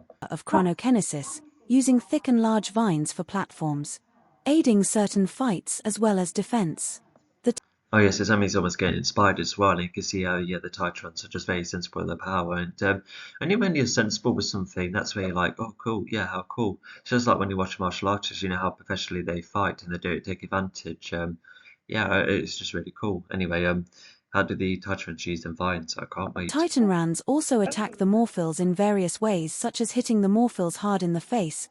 Okay, I think that's it. Hopefully there'll be more descriptions how they use the vines, but considering what control vines could do, yeah, confirm all sorts should be like a really good advantage. I can somewhat see. I think it does explain why. Oh yeah, it does actually. Yeah, why the Titrons and Morphils are kind of balanced. I don't know. I feel like the Titrons kind of get the upper hand. Making them fly back, as well as being able to throw Morphils away alongside ground pounds, which makes Morphils lose their balance. The Morphils also have their tricks like their great martial arts, which help them counter any incoming attack. Oh yeah, as in hitting the ground, which shakes the ground to make the Morphils go oh and fall over. Yeah, I could have clarified that a bit, but still. From the Titan Rands like punches or tail swings, and they are also quicker than Titan Rands. Yeah, I think that's definitely one advantage that the Morphils have. They can fight better because the Titrons are tad animalistic, despite having some martial art kind of skills they have, with the ground pound and that. But yeah, Able to dodge bigger attacks more easily.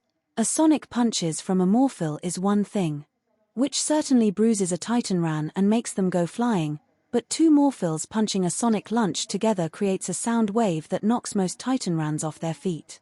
Even these Titan Ran vines punch.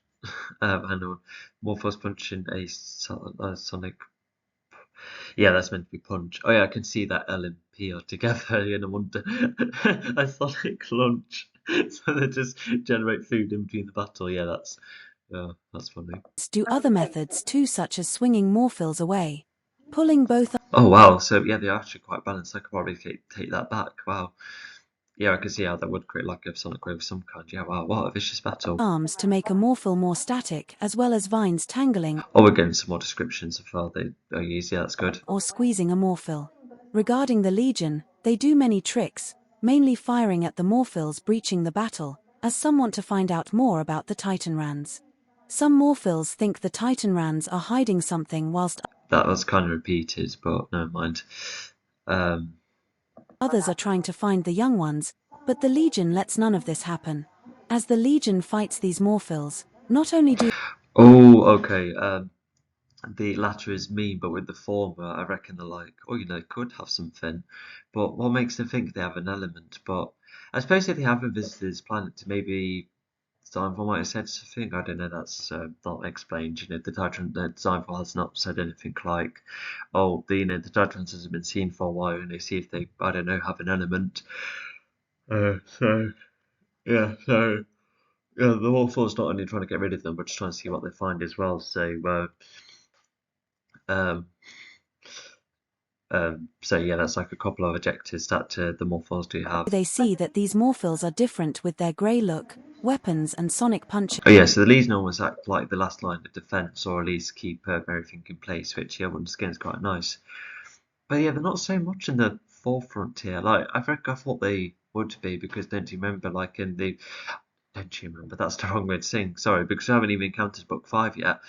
But yeah, in Book 5, like the Legion are like criticised for trying to please everyone. But I feel like they would be more on the forefront if they were, if they had that kind of flaw. But once again, it just goes to show that maybe the arc for Book 5 wasn't the best. Like Book 5 definitely needed to have the best and most grandiose theme, but I don't think that was it. Even if I like the idea of the Legion, possibly being on their own, despite if they never have a crowd after the success, then fair enough. But I don't know. It's just like the building blocks towards it. It's just not great.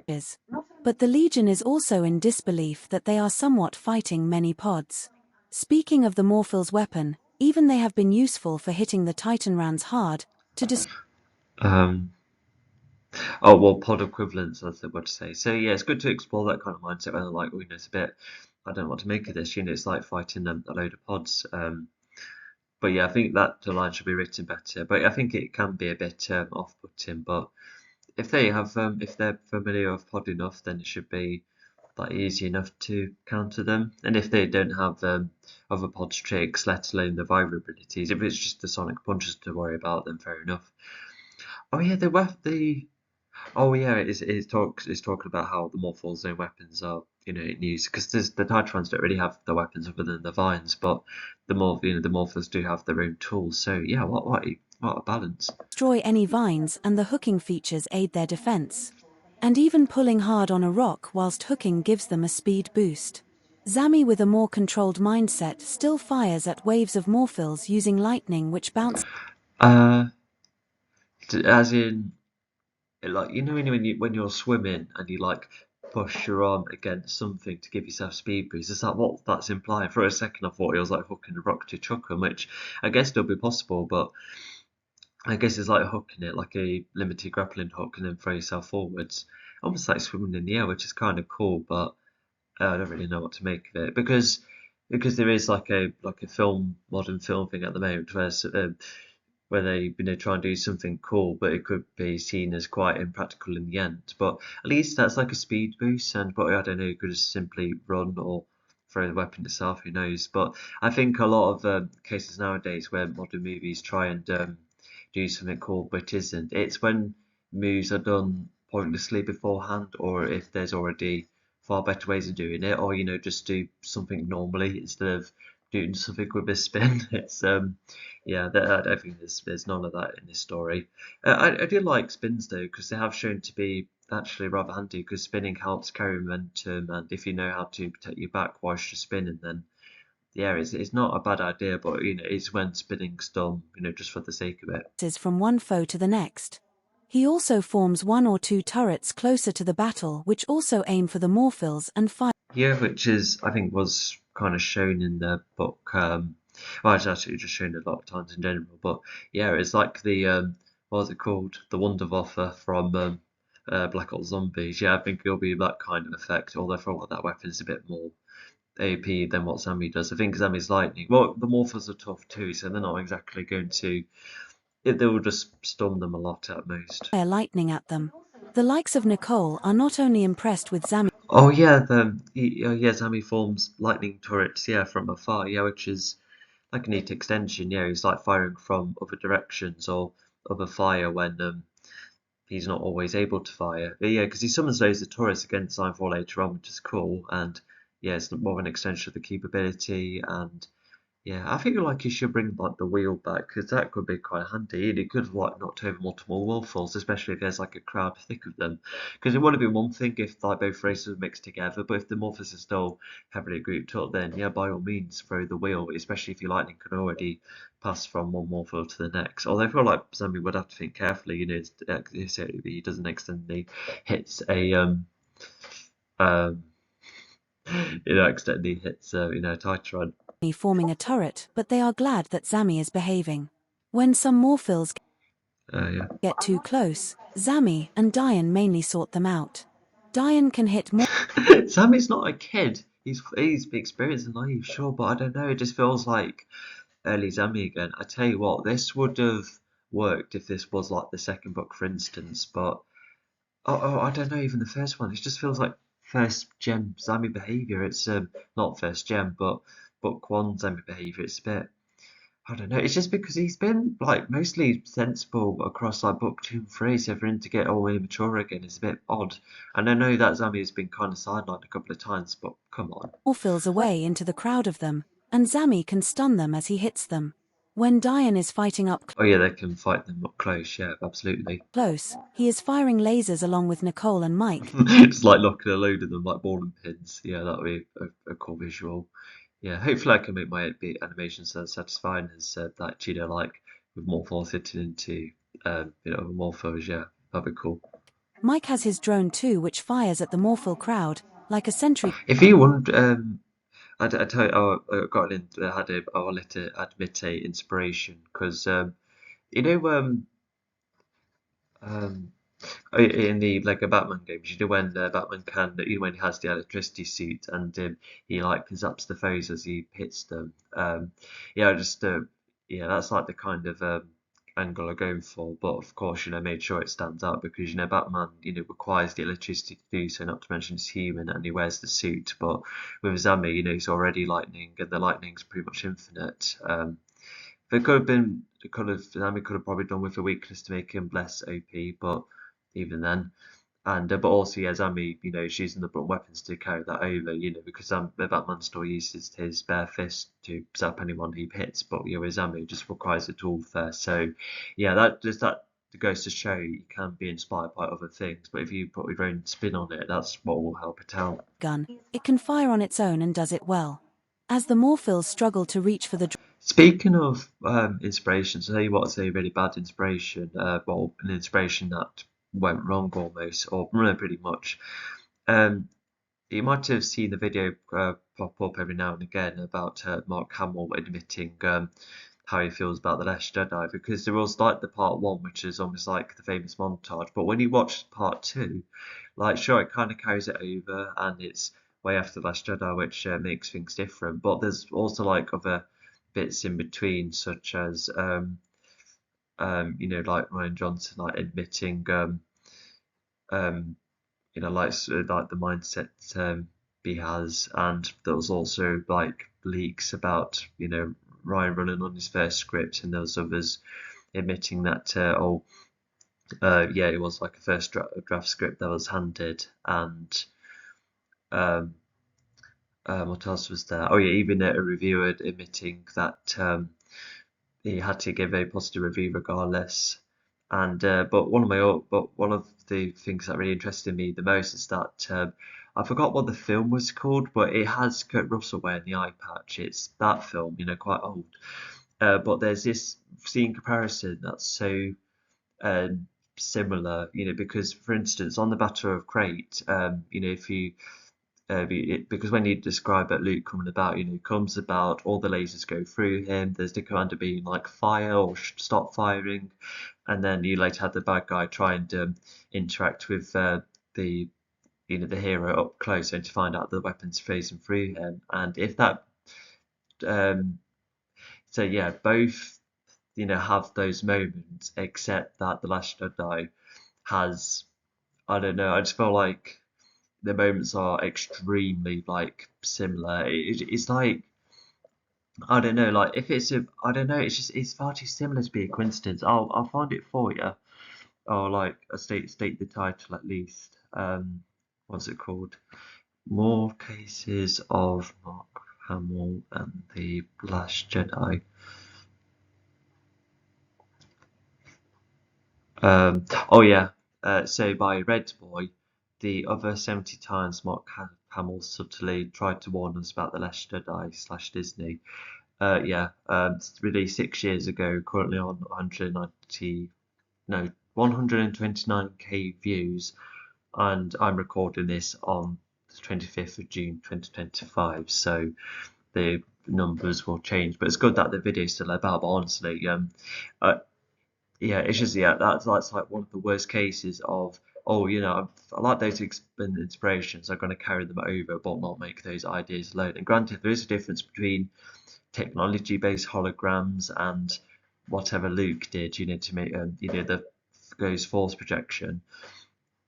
So I don't know, but that's not enough to justify it. You have to come up with other variables and variations. But honestly, yeah, the comparisons were far too similar. Like the Last Jedi already had, because here's something I noticed as well. Because like yes, episode 7 and 9, they did have um, they did carry over a lot of elements from the OT, perhaps too much. But I felt like with the Last Jedi, it wasn't just like familiar moments, it was shots and lines being carried over as well. And granted, there were bits and bobs of that in episode 7 and 9, but I felt like the Last Jedi, just took a step further the with the with copy moments over almost. And I know I've gone over the Cobra Kai commentary, and I suppose there were like lines being reused or similar scenarios, but that's in a far different context. The story was still evolving, but as we still know with the sequel trilogy, it was the status quo being artificially brought back. So anyway, sorry, that's a small rant. I just thought it was just worth sharing because I just find that so interesting. So yeah, because when the Last Jedi was like the hot topic at the time, I just found it like an extremely interesting case study. And when I was like, going through various videos, like yes, a lot of the same points we said the same, but once I found more unique bits and bobs, I was like, oh wow, okay. It just reminds me of even a YouTuber called Daft with it's the word Daft and then apostrophe a D.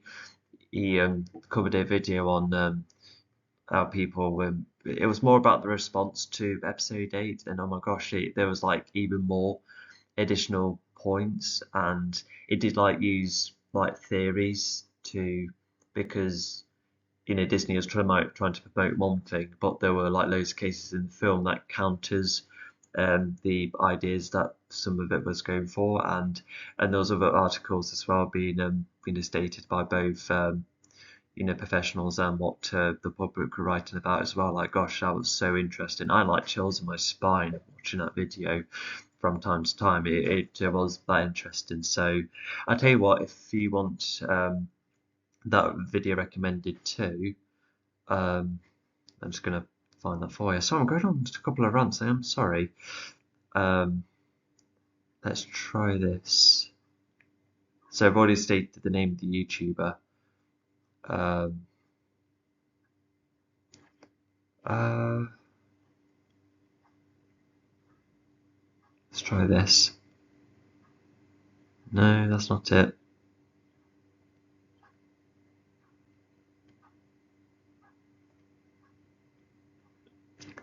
I can't seem to find it. Oh, let's try this one. Uh, oh yeah, found the channel and the video. Yeah. Um, okay, if you just go on to most popular as the second most popular video, I'm kind of hesitant to read out the words.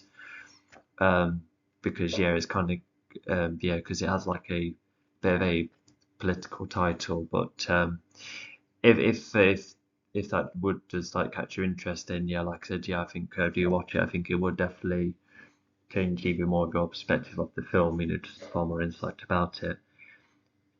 Check. But anyway, sorry, enough of the ramble. Let's get going. Drone, Nicole adds to the firing by When Don is fighting up close, he's firing lasers on with. Oh, Mike has brought the drone with him as well. Okay, fair enough.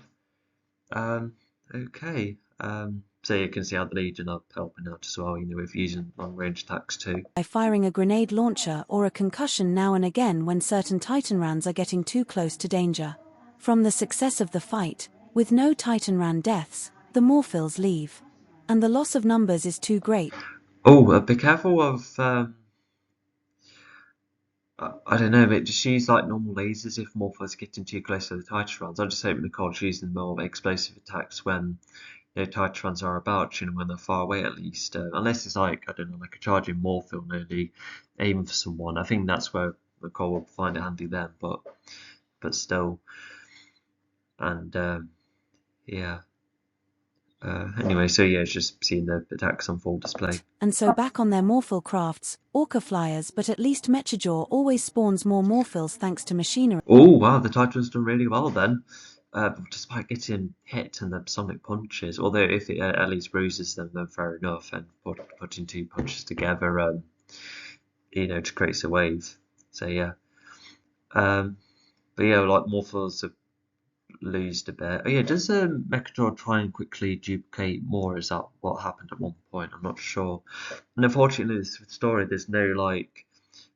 Even if we were told that some Morphals were reluctant anyway, but if they all have one thing in common, and which is disliking the Titans, then maybe that could be the angle. But I don't know if some were kind of mixed, and I feel like some should be hesitant to fighting them. You're not only being scared to fight them, but just wondering if this is even right or not. It's a bit of a shame we don't get to cover this a little bit, and for the Legion to be like, they're a bit like the Stone Nose, where they're not all on the same page. Yeah, I feel like there should have been moments like that if this was like the kind of theme I was going for. But also Orca Flyers, and that's too. I don't know. I feel like that's too charged to be named of a race. This I don't know. Yeah, it needs a formal title, formal name. The ship did. Um, Get it back on the Morphle grass, and these Microdot always spawns Morphles thanks to machinery. Oh yes, so yeah, Microdot could just replenish it. I think that's like another theme as well, or what at least makes the more a theme. What makes Microdot's um yeah, what makes Microdot's army stand out is that because like yes, the niche bots would have been made over time too, but there wasn't. But it looked like the army was already massive. But with the Stone Nose were they were um they were just like all proper individuals. But with the Morphils, they almost feel like disposable to make a drive point where like, oh, losing numbers, no problem. That just makes them more. So that's already like some differences between armies. Yeah, even at least Sliverrock probably cared about his creations and what they were doing, but with Mechador, yeah, he seemed to just they're like the extension of himself. And yeah, once again, if some failed, yeah, then off to the Veranics or Mind Altering, who knows? And so yeah, with the Morphals, yeah, great losing, yeah, so they're just retreating, and I think the Titans pretty much follow them. It would have been cool to have a Morphals that they could confront for answers, especially with what I said earlier, but never mind, they're off. And how do they locate the Morphal planet? I hope there's a reason, if not, then that'll be a problem. Maybe Dion, but I don't know if he ever visited either planet, because he would have sorted out bits and bobs anyway if he did have satellites all over. Not to mention, I don't think Mechatron will like a satellite on his planet. So, but once again, I don't know how to define them. Machinery which comes from his creator, well, the creator of Pod and the Morphils too. The Legion and the Titanrans at this point are in space, traveling within a large Titanran craft which is normally I like the it kind of sounds like me a bit. But yeah, it was the preventer that created those machines, to create more Morphils. Even the creator must have not think of all the morals, because did he wonder, to create an army instantly rather than, I don't know, should have gone for like a more machinery route, instead of making a load of living beings that could have second thoughts about this. I feel like there could be that kind of connection between this and, Retron creating, turrets and so forth. used to get there and back to Nahashtu, but now it will be used for a more serious mission. As they make their way, Dian, who always has spare collaptors on him when the Legion reaches. Wait, hang on, what was that? They're going to go off they're off into space already. Well, I suppose they've moved on from the Zemi and Vondel fighting each other, because I guess the Legion were going to go anyway. But the Tatrans are now like, oh, okay, let's go then. Oh my gosh, I just went to space far too quickly. At least like the ship in action is kind of explained a bit, but even then, Rans at this point are in space, traveling. it's like at this point in a more specific thing, like what a snap. What's it called? A hard cut. Yeah, this is the hardest cut ever in the story. Within a large Titanran craft which is normally used to get there and back This repeated information. You already knew this from book 3. to Nahashtu, but now it will be used for a more serious mission. As they Um. Oh, okay. No, if it's just clarifying that it's just just from the H2 tourneys, but now it's been used for something else. But yeah, God knows what the ship is going to encounter because we had the dogfight in the third story, and yeah, because I think did the Titrans were they able to like spawn vegetation out of the spaceship? Was that like a thing they could do? It could be a cool idea, but if space is still fatal to a lot of these beings, then yeah, I don't think vegetation would do much. I feel like they would just like freeze up, wouldn't it? They make their way, Dion who always has spare collaptors on him when the Legion reaches their golden age. Then Oh, okay, that's a cool detail. Well, he didn't exactly get hold of a new member that way. It could have been kind of a cool idea, but it would have made Book 3 kind of overstuffed.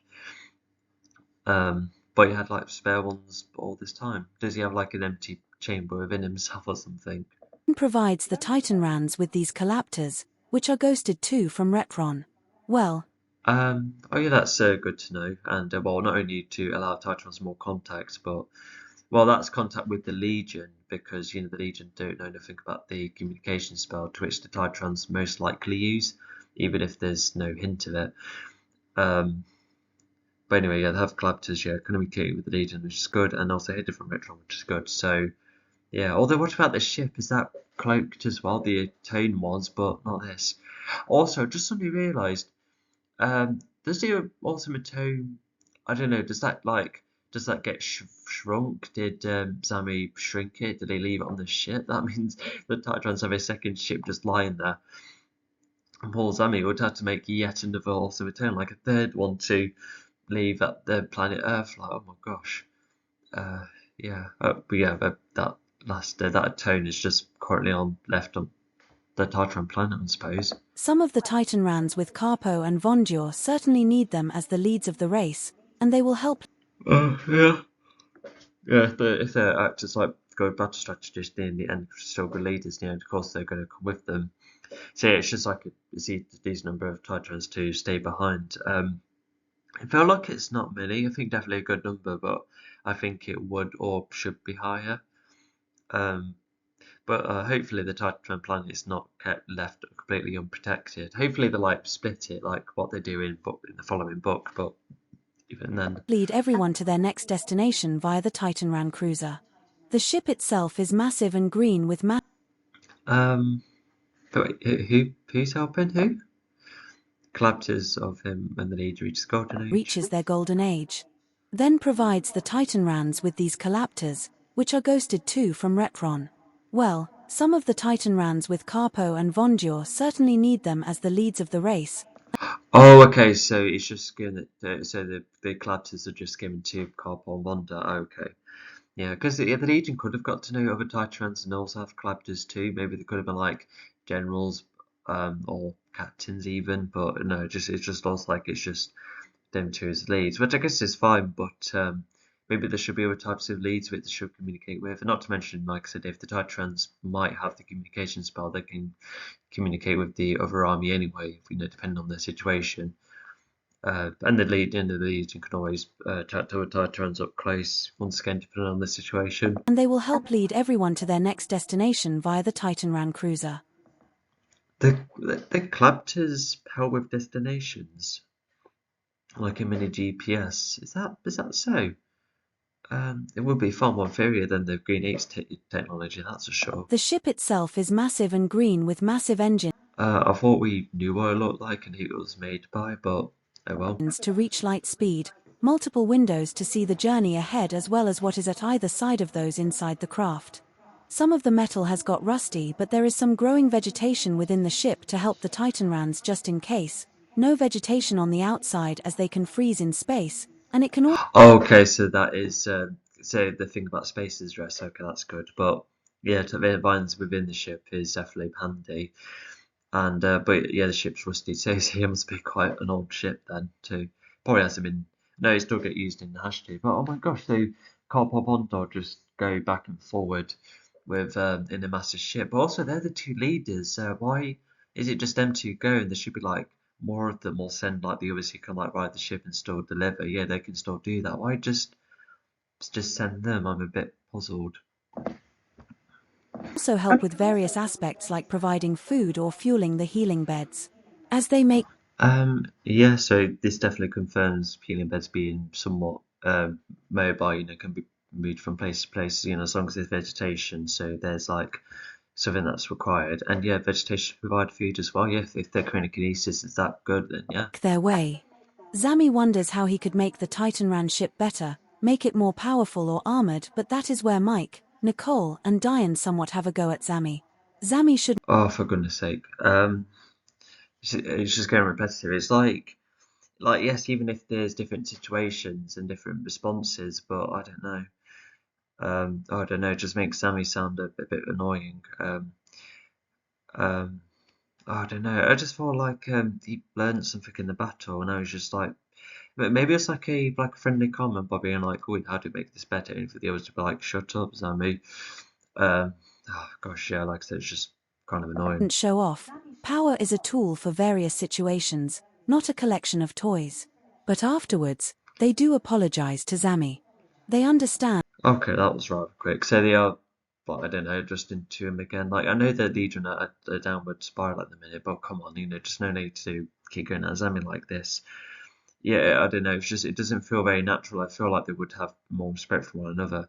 And yeah, Zami should be like more of a idea person. But yeah, I don't know. Like even if he is cocky with power, I don't know. I feel like he shouldn't say anything like this. Considering um but you could have Azami be like, oh wow, this is like a cool ship, totally doesn't need my upgrades. It could have gone for more sarcastic or even more genuine, but yeah, I'm not sure. But at least we got some insight of what he thinks of the ship, I suppose.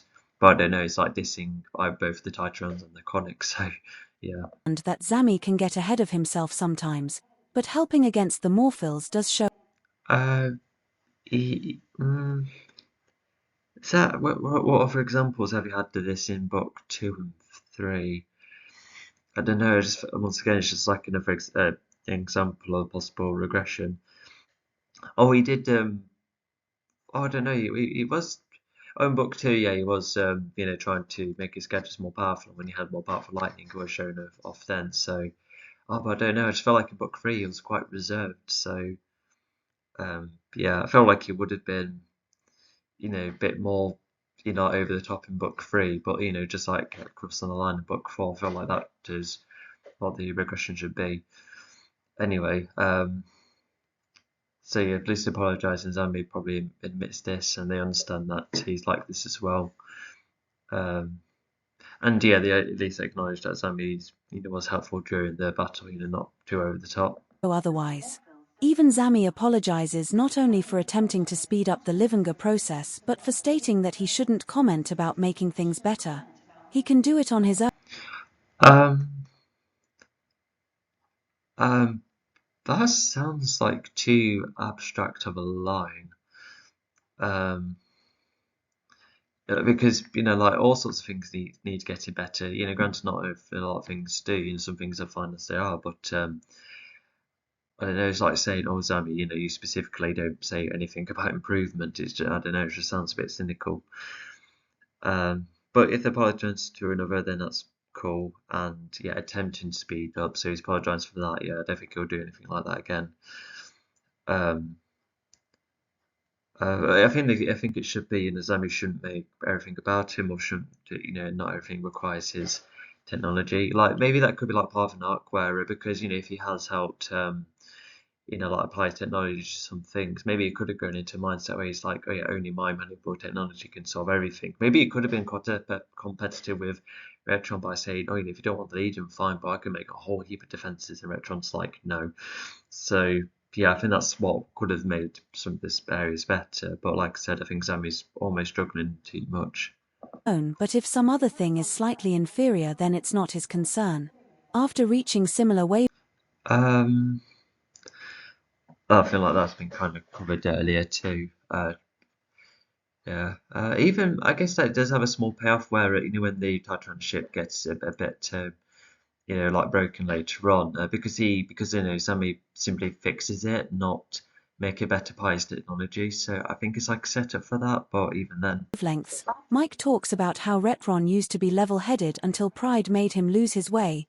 eager to top his power above everyone. Oh, I think it's like another part of the arc step as well. So yeah, so Zami's, talk about something else different, which is bothersome, and then Mark then goes, oh, Retron, he's, I said he used to be level-headed, but then he went to over the top with power as well. So it's like a cautionary tale almost, like a minor one. But I don't know, would have Mike said something like this before? Well, I suppose Mike can't admit anything because he's away from Retron, so yeah. So like I said, yeah, it's probably like a cautionary tale, like miniature one. Everyone else's, and in the end, he had no one on his side and no power left in I think it just goes to show that. I mean, Retron should have been more like rivals, like both trying to race for the top. him.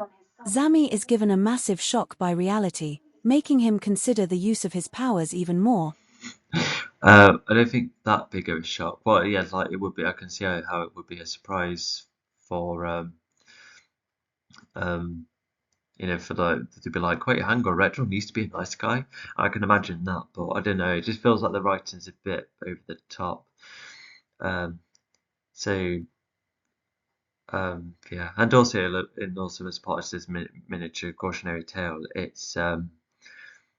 um, it's like Retron trying to gain power at a point where he loses it, loses like respect, community, even his ideas won't go about. Well, it's like a real struggle for his ideas to come ahead. So, yeah, but yeah, it's like pushed everyone away. So they're just hoping that Sammy doesn't go the same. But I think what also shocks Sammy as well is that like if he does continue this way, then he could end up pushing everyone away, which I think the story is trying to explore. But I don't know, it doesn't feel very natural, like the progression. And it even makes him dislike Retron more. Not to mention, Yeah, I think Zami will be like properly behaving from this point on. So it just feels like the last time Zami ever gets too cocky. I think he should still have like a cocky behaviour, but nothing which is like significantly bad. Like trying to speed up the life force, for instance. while Zami was asked to fix some parts of the ship such as dents around the engine. Zami did offer to make another ship entirely, but everyone wanted to stick to only one ship. Zami could always generate another ship via the walls of the Titanran ship if another dogfight was to happen. Okay, it's at the end of the chapter. It is. Let me just go back a bit. Um, but yeah, I think after that cautionary tale, somewhat, I think that's where yeah, Zami's like, let's think sensibly. Maybe I could like fix a couple of bits and bobs around the ship. Actively fix, not instead of just making it my own, and then talk about spawning another ship, which is it's like there just in case, even if no dogfight happens here. Above everyone else's, and in the end, he had no one on his side and no power left in him. Zami is given a massive shock by reality, making him consider the use of his powers even more, and it even makes him dislike Retron more. Not to mention, while Zami was Oh, just like Retron more. Okay. Yeah, so yeah, Retron, yeah, I can see why, yeah, because they're going to have to be proper antagonistic against Retron later on. It's a bit of a shame that Retron didn't get to encounter the other Legion more, because he kind of just, well, granted, Retron tries to go for them, and Mike has to go to him, when the others have to focus on the Morphils. So there is that excuse, but I don't know, like, imagine if they were able to communicate more. But what about the court scene at the end? They could have gone against one another then. asked to fix some parts of the ship such as dents around the engine. Oh, he was asked. Okay, so instead of actively, going ahead with bits and bobs like that, it's Zami being like, okay, to help us, could you please do this? And Zami being like, of course I will. So it's doing that instead of, going ahead with it. It kind of reminds me of, what does that remind me of? Well, it's just that kind of mindset regardless. Zami did offer to make another ship entirely, but everyone wanted to stick to only one ship. Zami Okay, like create another ship. Yeah, just in case, if they need numbers with the dogfight. But yeah, like I said, at least that idea is there. Um, but hang on, so Zami did offer. Oh, I guess he still could offer them because in that way he could still be like, okay, um, Yeah, like he could still spawn a ship here, even if he did offer before. But when he offered before, he must have still been cocky before the cautionary tales. So yeah. Anyway, I've probably spent too long on this. I know this was limited to chapter 2, but gosh, so I'm sorry.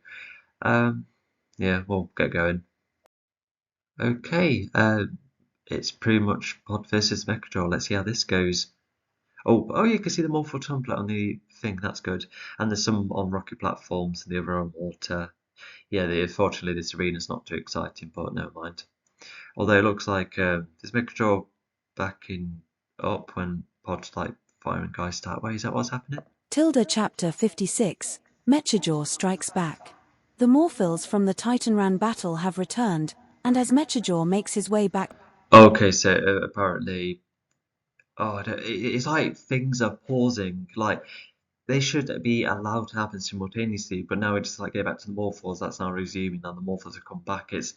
I don't like all of that. Yeah. to Pod after checking all of his gears, as he does daily, the Morphils update him. Met Oh yeah, updated in that he's lost the battle. Morphals from the Morphals. Um, right. So yeah, so they've come back from the battle. Sorry, I'm repeating myself. And Megatron makes his way back. Oh, to Pod after check on love his gears. Okay, so he updates himself. Oh, yeah, as he does daily. Okay, so yeah, I guess he checks himself. That's not a bad idea to do. I don't think he's done anything, but I suppose if he's on his last obsidian, I think he's just making sure he's still running. Although here's the interesting thing. So even if he luckily gets next energy, when he got injured in the way he did, I think that obsidian would not be to any use of him. Yeah, he would have like shut down if Pod was more successful, but unfortunately Mechadraw prevented that success. Yeah, because if Mechadraw didn't go for Pod's mind, yeah, I think Pod would have most likely won anyway. Yeah, because even the final battle showed that with everything aside, yeah, Pod can just simply go over the top with his abilities, even if. But Mechadraw doesn't know how to use power, so that like adds to the reasons. For his gears, as it just daily, the Morphos update to Mechadraw is told that they lost the fight, or no, he's going to be angry. Mechajaw is told that they have lost the fight. No Titanran died, as far as they know, and the Oh no, that's even worse. Morphils were losing numbers fast. This Okay, so at least it's like a good reason to leave, but I think it just goes to show that, I don't know, like Mechadraw would, well, yeah, he does respond really badly. Yeah, because yeah, from his perspective, yeah, no Titan is gone, and yeah, Mechadraw is, extremely worried. He's letting Zine 4 down. He doesn't know how to backstab Zine 4 yet. He's running out of time, so severe opportunity wasted. angers Mechajaw to the point where he acts viciously with them, making the Morphils all back off as they try and apologize. Oh yeah, gosh, yeah, they're like really backing off. I think Mechadron's just like shouting, but I'm surprised he's not acting more like an animal. Mechajaw is mad at his Morphils but also triggered that these Titanrans seem overpowering. He does have an Okay, so even if he is mean, he still knows that he's like angry about the opposite side still. I think he's like, oh my gosh, what do I do? idea to try and make the Morphils more powerful, perhaps by getting what is inside Pod's trident. In the end, one Morph Oh, so now they. Oh, so I don't think they know it's an element, but they still know it's a power. But I don't know. They should recognise it as Vibra. Why wasn't that picked up upon? Like, if Pod was thrown back in the cell anyway, now you have an opportunity to break the trident to break it. was harmed by Mechajaw as he hits it multiple times. The rest have already Oh, okay. Wait, what? In the end, one morph was harmed by Mechajaw as he hits it multiple times. Oh, was he trying to get in the trident then, but he accidentally hurt a morph? Is that what was implied?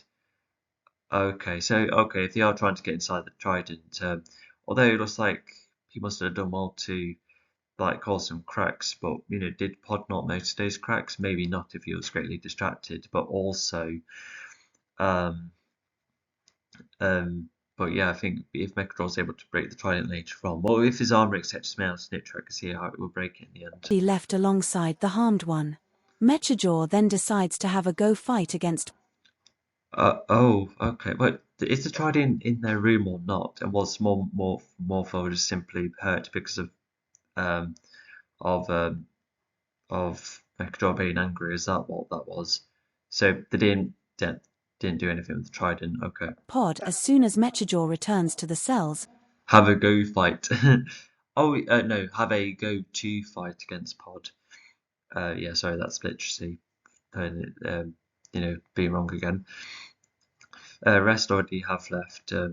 Mechador then decides to have a go fight against Pod. Yep, so that's his next course of action. Yeah, he still gets rid of a. I guess it is like a power that Mechador could use to help himself out. It could even be the energy that can permanently fuel him. So I think that's why he's going to try and fight against Pod. But he should try and go for the Trident while he's away from it instead of trying to prize it off him as he fights. I don't know. Because even Mechador only, like, I guess Mechador makes Pod weak anyway. Like, I guess maybe he wants to make Pod suffer by doing the mind stuff, and then as Pod loses, he's then like, yes, the Trident and its power is mine now. Although, yeah, Mechador, good luck with trying to use Trident on its own. It will affect you, like it did with Alice. But yeah, I think it would still price the power out of it first instead of just having the Trident to itself. I think he would probably have noticed that. It's not like he could put the Trident itself inside his body, and that'd be a bit daft. But after doing a couple of things first. Firstly, Cells. How many would need putting away? Mechajaw normally likes his morphils to be in top condition. And those which are not, are mind altered. But ones that cannot be fixed at all. I think I've already explained the rules earlier, but I just felt like it's going back to repetition again. It's just a bit unclear. I'm not too keen. Like acting up after being mind altered, will be sent to the planet of the Vuronix, which is a planet where you go from I guess that's okay. If that's clarified, then that's good. But I just felt like we just repeated something earlier. standing on your legs to being on a free meal for a whole race. Due to being threatened. On a free meal? No, being a free meal. Gosh. But anyway, so found that foreshadowed and such. Yeah, that is. Um, yeah. I think that just makes you wonder. Oh, are we going to see this planet? Yeah, because that'd be scary, wouldn't it? Um, uh, but anyway, so yeah, due to being threatened. Mechajaw tries to use his mind technology to try and get Pod on his side, but Pod's mind is too great. Oh, that was the original intention. Okay, well, but I thought he said he was going to fight Pod, unless he was just simply going to visit him. Is that what was going on? I don't know. But at least that's like a cool idea. I never thought of that because it means that Pod is, on his side, and then they can go things better. But Mechador would have also um um would have to be like, oh, you could have like the Trident's power perhaps, and you can be on my side again. Is that? Yeah, it's a bit weird how that wasn't an idea that I set up earlier. But what Mechajaw can still do is unlock memories of Pod. Too great. Yeah, if he's like older and maybe a bit more powerful and tough, then maybe that's it. Maybe the elemental stuff could have done something. Which does start to affect and scare Pod. Remembering not only his memories of being an Um, unlock memories. So yeah, wait. So I think in book one, because Pod had like a flash of a memory being like, oh no, what was going on? But is that all coming to him in full force? Is that what's happening? Like other than that instance of book one, which I guess is like a setup for this moment, I feel like those memory things should have come back to every now and again. Like granted, it could have been repetitive, but even then. Orca, but also the times when he was a mindless morphil. Mechajaw does have enough respect to give I would have talked about how the orc side of things didn't make sense, but yeah, having all of that on load on him, yeah, I can imagine that being yeah, really tricky. Pod a chance to fight to be the leader of the morphils. And so Pod is left alone in his cell to get. I think in reality, I think Mechador's like, probably had the advantage. They're going to like prize the power off him and win, and all of the Warfels will now follow me, without your influence. Yeah, I think that's some subtext I can infer as well. But yeah, Pod still has a chance. You don't know because with all of his memories unlocked, Pod could have used all of his anger against Mechador or something. but obviously it doesn't turn out that way. So yeah, Megatron's cheating. The next fight prepared and also give the audience a break after seeing and taking part in a previous fight. While Mechajaw leaves Pod, Mechajaw also Um, Megatron doesn't have like enough respect to do that. That's so weird. It sounds like a time interval. Or come back, punch, heavy break, another fight's coming about. And yeah, Megatron doesn't really have like time to lose. Like, come on, need to drag Pop to the arena to start the fight. And the Morphos can just relax by sitting there anyway. Like I said, what's with the time intervals? It's not a timetable. explains more about the Morphil's origin. Their creator, Creati, was someone And then he starts monologuing, and then he talks about how much of a bad guy I am, something like that. And so I was trying to recite that Frozone line, yeah, because that's oh yeah, because although in seriousness, sorry, in seriousness, yeah, I think whilst Paul's going for all his memories, I think Victor is, I think um, I don't know, like yes, it's helping us understand the like how the immortal origins came to be. Maybe Bechdel is, talked about about your creator, what he's done to him, and making Pod understand. But you're going to get Pod out the way anyway, so it's not like, you're going to get him on the side. Like I think Mechadral's monologue would have worked. Sorry, I'm so laughing about it just came up so quickly because I watched I tell you what, if you haven't seen it already, Game of Magic 13, he did a really good analysis of not only the whole of Toy Story 4 but even Incredibles 2 as well, and of course Incredibles 2 talks about villains monologuing, especially when the first Incredibles the rip out that trope, but unfortunately the second one uh, accidentally has like a monologuing villain. You'll see what I mean when you watch the video. If you're wondering, there's bits and bobs I like of both films, but I don't think, I definitely wouldn't be able to make any strong arguments. Although, granted, like Toy Story 1 to 3 are fantastic, and also The Incredibles 1 is, extremely far better, far more likable, far more rewatchable compared to what came after. Like, oh gosh, what's Toy Story 5 going to be? That better fix what Toy Story 4 did. If you're a fan of those films, then yeah, it's absolutely fine. Like both of them probably have some good ideas in that, but I think this is just like the era we're in with film criticism, isn't it? But yeah, also Game of Magic 13. He's just started. He released his part one of his Toy Story 3 critique, and he quite likes the film. Probably his favourite ever, actually. So yeah, I'm quite looking forward to watching the other two parts across the summer, apparently. Anyway, so yeah, anyway, so I think Megatron's monologue, maybe that could work. Imagine if as he's mind controlling, he either can do it as he mind controls, or he does it to facilitate the mind control more. But if it didn't quite work the way he did, Megatron could be like, well, at least you know, especially before I completely defeat you. So that's where the monologue could work, because it can't just have villains state it immediately, not when they are in the middle of things, or if they're limited on time, or or if if their opponent is going to go immediately. Like it's one thing of keeping them alive and trying to gain a point, but I don't know, even that might not work too. who became interested in Orcus, he managed to go around the Earth without being spotted, and so saw some inspiration for what his next So yeah, just to clarify, Pod was the first alien seen. Well, actually, no. What about the army that was responsible for Retron's injuries? I'm not sure. But even um, what was I saying?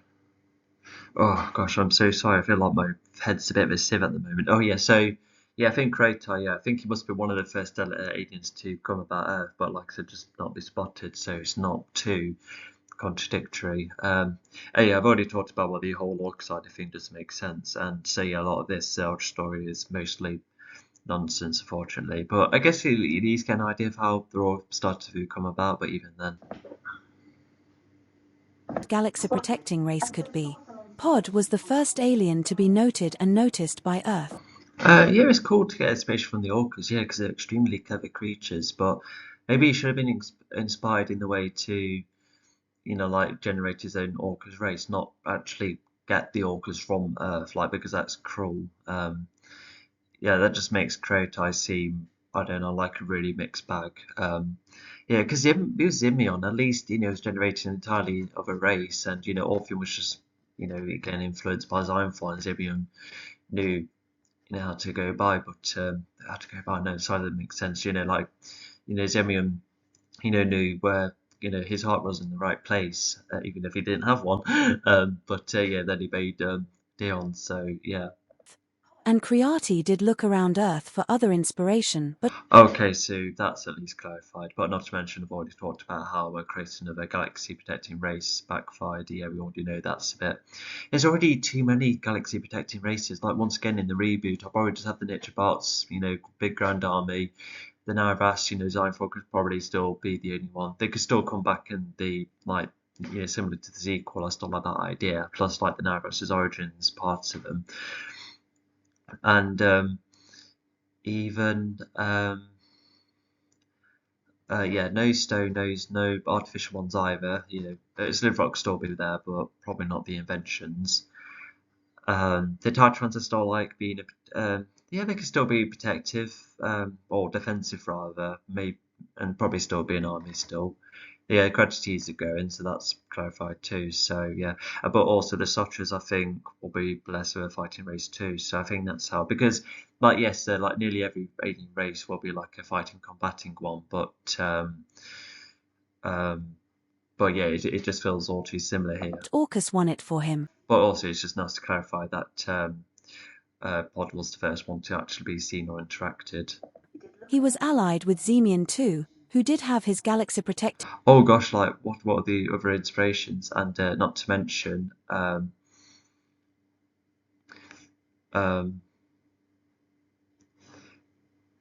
sorry, I just got distracted by something in the background. Alright, don't get distracted. Um, uh, sorry, I'm okay. Yeah, sorry, it's just some background TV, which is just like, just putting me off. Sorry, it's just it's just like seeing like a TV like across.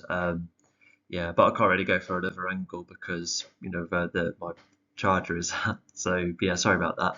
Anyway, yeah, it's good to note that Pod was the first one to be seen on Earth, because it would have contradicted the like history of how um, because I don't know what happened with the Retron thing. Like, it's not like Pod was responsible for Retron's injuries. That'll be an entirely other story. But also, yeah, like, imagine if Creator had other inspirations, like lions or gorillas, and if you had like humanoid ones of them, like, that could have been a whole heap of what if scenarios. But even then, I still like my orcas. Although, in fairness, I did try and come up with I called them Manimals, which I came up with in, oh gosh, early teenage years, so like 2015 to 2013, like that kind of era, because I made up humanoid animals called either like a humanoid orc, humanoid octopus, humanoid ape, humanoid lion, and even Pod was one of them, but when he was a beluga whale. And I actually was inspired by these action figures. I really can't find what the name of it is. I even typed in toys from the 2000s, and yeah, there were these, yeah, like I said, humanoid animals are so cool. And there was even like a DVD, which I didn't know why I didn't get around to watching. I think it was like merchandise and stuff, or episode things, not sure, but I would really like to find out what it was. But each animal had like their own vehicles as well, and there was the evil green lizard guy who was in purple, and he could throw these slime balls with faces on, and the dolphin, I think he was, had um, yeah, like a jet ski of some kind. That was kind of cool. I think yeah, I felt like that was a really good inspiration. And maybe Yeah, and also yeah, I put my own twist on it. Yeah, the more I thought about the idea, the more I made Pod stand out. I needed to stand out because it was just the orcas being made as half man, half animal kind of. Well, it's more human physique, that's for sure. And um,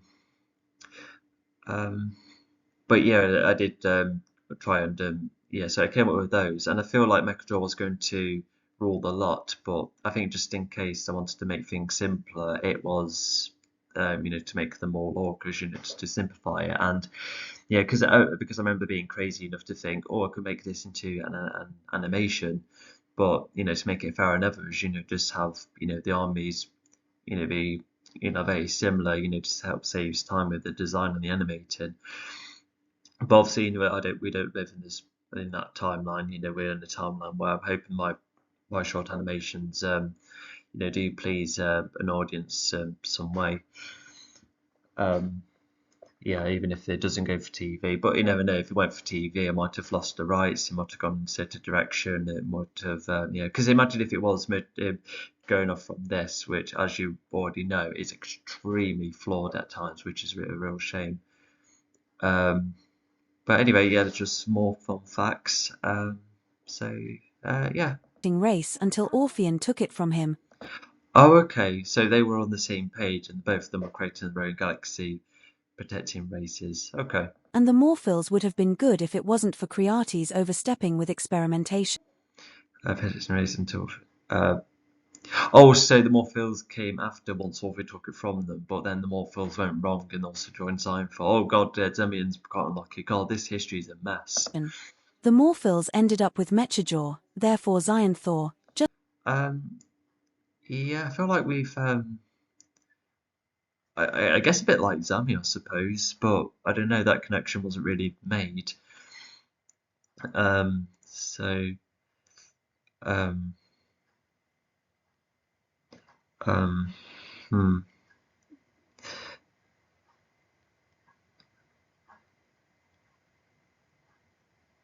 um, yeah, sorry, just stalled. But at least we got like some characteristics of Creatai, but he doesn't really like come up again. I feel like Zimium had more presence, not only because of a much bigger, more significant chapter and flashback, but even I think Zemion has some subtext in the fifth book where because Zemion knew that the Nitrobots were kind of mistaken in the first place, so it was always time for them to go once Dion and Zemion had their roles. Just like Orpheon, with Zemion trying to create Dian and help other planets while Vatus Empire was building up. At first, Yeah, that's too similar of a loop. It could be like an intentional loop, just goes to show that even trying to go against Xypher, you end up joining him, but the variation was needed. he was successful, treating his first few Morphils well. Empire? So there was like an empire kind of thing. Okay. I thought it was just more of a dictator kind of approach in Design for the others, because they wanted to oversee everything like gods, not oversee like rulers. Yeah, because Tilda there's Chapter no like ruling 56, system in Mechajaw play. strikes back. The But Morphils from the anyway, Titanran battle have returned, maybe and as empire was just Mechajaw a makes his way back to Pod like a after checking all of metaphor, his pretty gears, much. Maybe as he that's what I does was trying to go daily, for. the Morphils I was update him. building up Mechajaw is to a told success that they of have better lost the improvement. fight. No Titanran died, as far as they know, and the Okay, Morphils were so losing Vata numbers treated Morphle as fast. well. Okay, so This that's angers something about Mechajaw to Vata the he seemed point where to he acts get about the viciously with others them, well enough. making the Okay. Morphils all back off as they try and apologize. Mechajaw is mad at his Morphils but also triggered that these Titanrans seem overpowering. He does have an idea to try and make the Morphils more powerful, perhaps by getting what is inside Pod's trident. In the end, one Morphil was harmed by Mechajaw as he hits it multiple times. Um.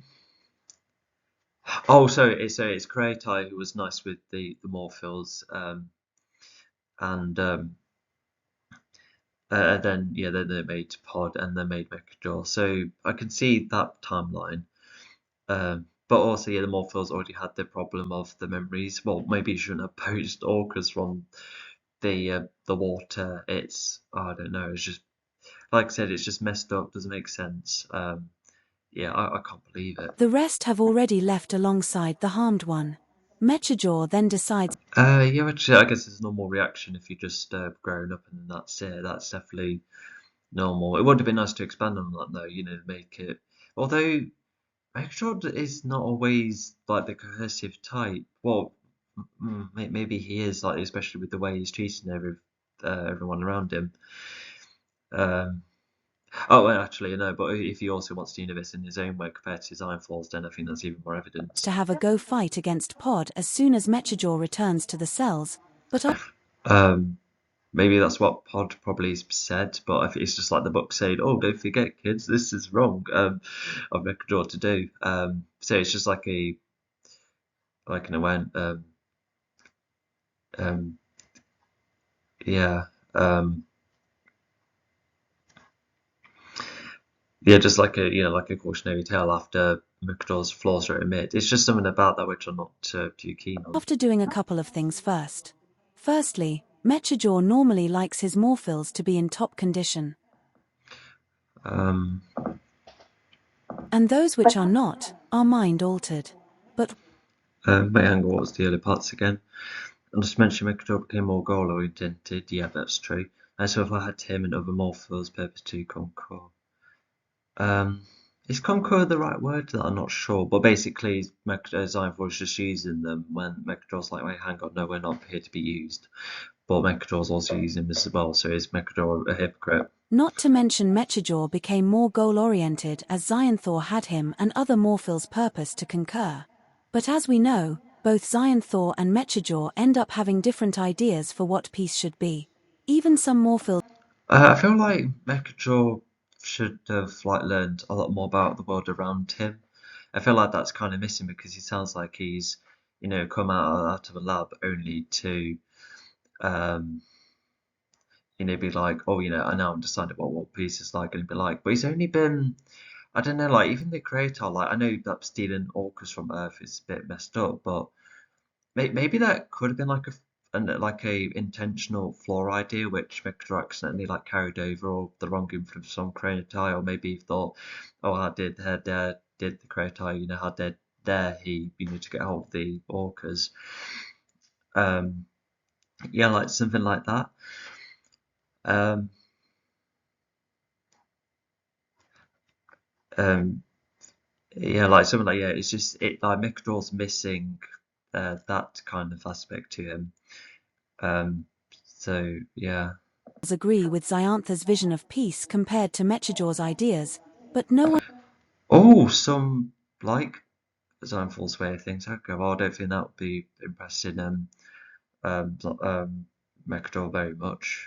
I reckon those Morphos get punished as well. Maybe Xyphor has them to himself. I could see that being possible. can disagree with Metrodor without being sent to the Vuronix. The Okay, yes, Microdor's like, please don't change your mind. You're on my side. Don't forget. first Morphils that are generated by Creati were carried over by getting much genetics from Orcus.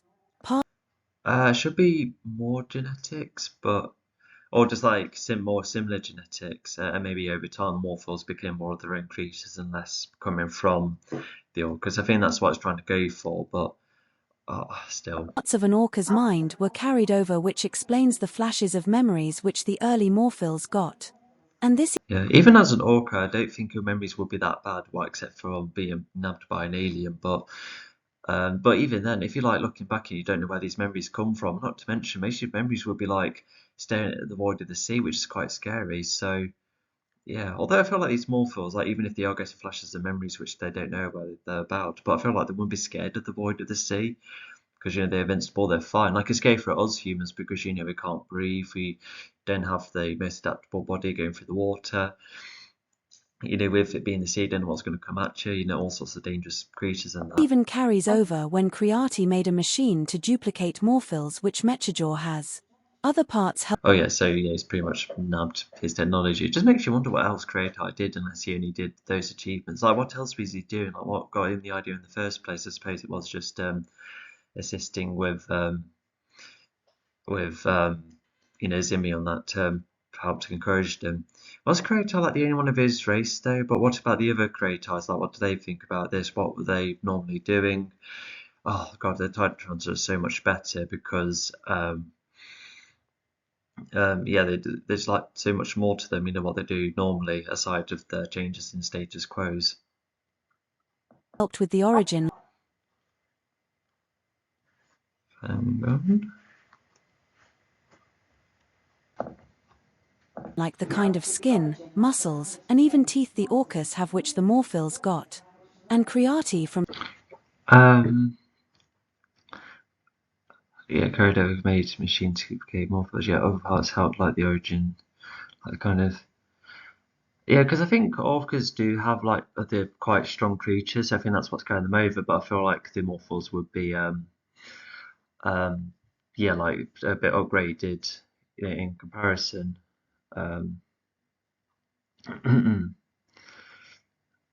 so even yeah, so it's just like some bits coming about, but I think there will be some updates because yeah, the morphos have to be more battle ready, therefore like more yeah, like their skin and muscles will be far tougher than an average orca. scratch firms genetic codes to create a normal body of arms and legs but more jacked up. The next morphil fight Yeah, so that's very explained as well. So yeah, he's like a genetic kind of scientist, so at least that makes him stand out a bit. But oh, even then, how would I make the Morphos origin if I'm not so keen on this idea? I would have to have a good think, make sure every race stands out. Because yeah, I think some will have like similar origins, like the evolution kind of process. I feel the Morphos are a bit more artificial, but at the same time, if other animals share traits of Earth animals, then I think they probably can just come by anyway. But I don't know, I feel like they'll have more special treatment. Although maybe if they are like just tougher because orcas are tough anyway. Maybe that's like the kind of idea to go for. Um, but no, yeah, not to mention, I remember thinking of having um, like all of these races having like different versions of them depending how de-evolved or evolved they are. Like Pokemon. So I was thinking of something like that, but that requires more thinking. And you could have like most of different like evolved ones all live together in some way, like to make different types. Yeah, I can see that becoming the case. is about to begin at the arena. Pod versus Mechajaw. Mechajaw is key Oh yeah, so Yamekador probably stopped his monologue. Even if it wasn't a monologue, maybe it was just some information just stated to us, but it's a bit random. So yeah, I don't know what to uh, yeah, yeah, I'm just quite unsure. Um, yeah, sorry, just on a big think. Yeah, it's just yeah, it doesn't make too much sense, to be fortunately. brutal. But Pod is trying a more concentrated approach despite the memories all flooding back to him. Regardless, the fight begins. Okay, so yeah, he's just trying to keep balanced, yeah, like he did earlier, which worked. But yeah, looks like the memories gonna get too much for him. And it seems balanced so far. Mechajaw himself does have an interesting set of abilities. He is well armored thanks to Netro, Yeah, which we already know thanks to well, yeah, hopefully the information won't be repeated. which matches with some of the strongest skin ever thanks to netroparticles in his DNA. He also had his handy set of Oh my God, I really hope um, this this um, yeah, I hope it's not repeated information. weapons which can only be part of either arm, a special hand that can turn into a mace, a No, this is repeated information. We already knew this. blade, or a laser blaster. The battle goes on fairly okay, with the Morphils split on who they want to win. From the previous fight, Mechajaw was curious about Pod's trident. It has similarities to Viber thanks to what Um, okay, curious. Okay. So so split you want to win. Make sure was curious. Yeah, I think when it wants to try and breaks, I think that's like confirmed. But yeah, confirms the element there. But does he not know about the pole element bits and bobs? Um, did he not wonder because Vibra, like their trident seems to have everything within Vibra. I think that's the case. Um, but Yeah, so make sure I was curious about Pod's trident similar to Vibra. Yeah, so yeah, it's like a thought that later gets confirmed, and yeah, especially with what um yeah, with Seinfeld's reminder. Yeah, that's where Seinfeld's reminder kind of pays off here, where Mechadraw being like, I kind of recognise this. Xyanthor reminds Mechajaw of this often. During the fight, Pod attempts to what skills he had shown off Oh yeah, often, yeah, Seinfeld does far too much repeated. earlier and use it against Mechajaw, but because Mechajaw is physically harder, bigger and heavier, some moves like pushing or taking down won't be easy. However, Pod wants to use all Yeah, I can imagine. So yeah, he Mechadraw's like a proper challenge. of his aggression to harm Mechajaw to hopefully kill him. He does not need to be alive after all. Yeah, so unlike the Morphils, where he may have been harsh at first, but then he used all sorts of effective ways to take the lot down. But um, but yeah, if Motopod's intended to proper get rid of him, then yeah, he can go all in, except it's just going to be harder. Not a murdering rampage machine like Mechajaw. Pod attempts everything such as trying to jab his Yeah, because as stated with Orphan and Horrid, there are like some entities too powerful to stay alive almost. It's almost like the more power you have, the more that you would have to go. So the leader once again, the leader may not have a no cool rule, but and despite Megadon not always making sense, he already sounds like a nuisance that does need to be rid of, especially if he, well, like nobody likes him. Even some of the morphers split about him. The way the morphers, the way they're seen is not, um, yeah, like nobody should have a role like Mechadraw, absolutely not. And you can't just like keep him alive. He'll be escaping out of prisons. He'll be hard to control. He'll be going from planet to planet. He'll be on a rampage. Yeah, he'll be no need to be kept alive. He's like an animal gone wrong. trident towards Mechajaw, forming ice structures around his hand for harder punches. Also using many massive flame-based attacks against Mechajaw, as well as trying to freeze or drown Mechajaw in a mound of ice and water. Despite the effort, not only is Mechajaw Okay, so a wide variety of abilities. Yeah, you can imagine being a montage as well. And even if it is like my turn, your turn kind of aspects, I still like it enough because it just shows enough detail. Like I said, if it's like in a montage, then yeah. Although it's like the case here, and then I guess where it's like started to work in Pod's favour only for Megatron to get the upper advantage. I think that's why Pod seems to be good here, but then when McDowell's way of doing things is listed, actually you're like, oh no, this might not sound good. But you never know, Potter could beat it in the end, but unfortunately he doesn't. So yeah, and um, so yeah, right. So anyway, very tolerant, but it is the rage of Pod and the distraction of his memories coming back.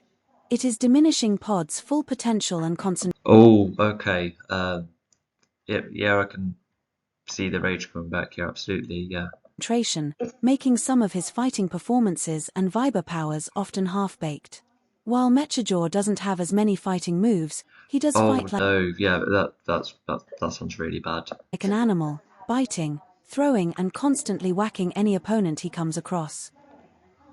He does manage to harm Pod in various Well, more specifically towards Pod. And once again, this is slightly repeated, but at least we've been described how Pod, how Mechadraw fights. Yeah, I like how it's more distinct. Yeah, it says, yeah, we do get enough detail of that. He does manage to harm Pod in various ways, using all his weapons. Despite not being able to land his laser blade on Pod, Um, yeah, sorry, I just got lost. But yeah, he's now using his tools. Pod is still shot by his laser blasts a couple of times, whacked a good few times by the Um,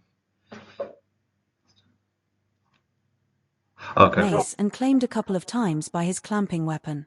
Pod has one more boost. So yeah, all of everything that was stated, yeah, they're pretty much used against one another. I think what I'm not so keen on is that each ability should,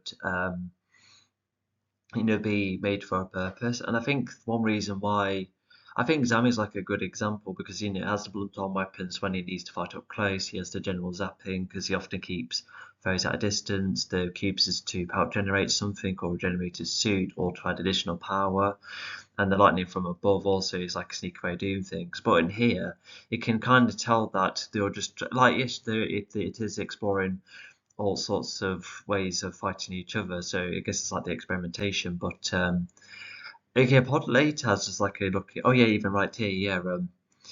Oh, Pod uses a vibra punch. Okay, so maybe it is just a load of trial and error to see who can uh, get outclass one another. And whilst go through abilities like that and the experiment is not a bad idea, because I even like how Ozona goes for, oh, the sword doesn't work, the debris doesn't work, the general telekinesis doesn't work, the force field doesn't work. Let's try the debris. And once again, it is a tad off, but yeah, you can see what I mean, because each ability should be for purpose. Because even a Passnos is only made up of, the dual blades, the temporary invincibility, and the astral projection, which is a minor long range thing. But yeah, all of it has purpose. All of these abilities go back and forward, depending on the scenario. But yeah, I think that's like the risk of giving the characters too many abilities, even in Zionfall, because when he had the power of all the elements, I remember thinking to this day, oh my gosh, like the other element combinations, I could have thought of something like this as well. But I think I still like the combinations being set because it's cool to explore the potential of mixing all of the elements. But yeah, it can kind of you just can generally see both sides of these things. Boost by merging the full power of Viber into one punch, being able to damage. That sounds awesome. Why didn't he do this against Zionfall? I hope he at least tries. But wow, but yeah, it's just going to show like it should have been a moment of Pod being like, oh, if the vibrators start to become more within my body, I better experiment or have a go with this IDOD. So that kind of writing should have been there first, but to at least try that. But it feels like a Deus Ex Machina almost. But regardless, Sherry still goes. He pretty much wins. But how does I think Mechador uses the sword. Which did he save that until now? That's I thought he was using the laser sword earlier, unless it was just like a lucky jab which he managed to go for. But yeah, I hope he didn't save the sword until then because it could have really helped him. Mechador's chest piece of his armor, which gives Pod a sense of false hope that he could win. With the Just simply false hope. Anyway, but yeah, it looks like Pod's kind of get on top, but looks like the memories are distracting him again. Yeah, probably got worse over time.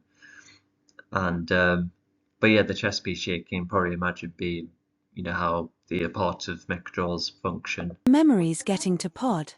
Mechador takes advantage and aims to not only hurt Pod more easily but even wreck the trident, which means Viber is exposed. And Okay, but I thought Mechador passed the sword, so why didn't he launch at Pod that way? But I suppose he's just simply getting out the way to try and destroy the trident, which fair enough. But yeah.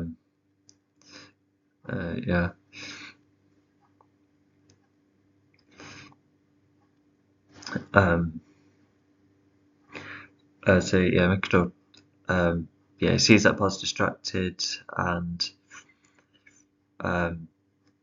Pod more easily, and so he simply aims. He hasn't done anything to Pod, but he's just nabbed or destroyed the trident. though Pod attempts to charge up his power fully again as he uses water to rise above Mechador, but the memories of his past invasions come back to him again.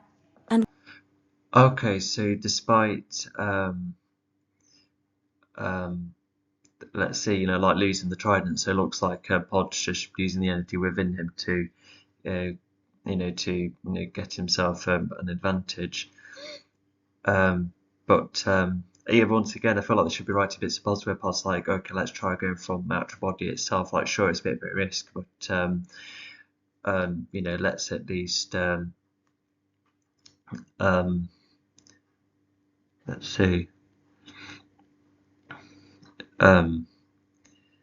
Just like set up the mindset and the idea first, because it just feels like Pod's just spawning other abilities. But anyway, I guess it is kind of cool for Pod to gain like some of his own self power and trying to get above Mechador despite having no trident. So he still has the power, and he probably will be stepping away from Vibra too. If it's exposed, why is it not I don't know, destroying the planet or Mechajaw, because do you remember what an exposed element does?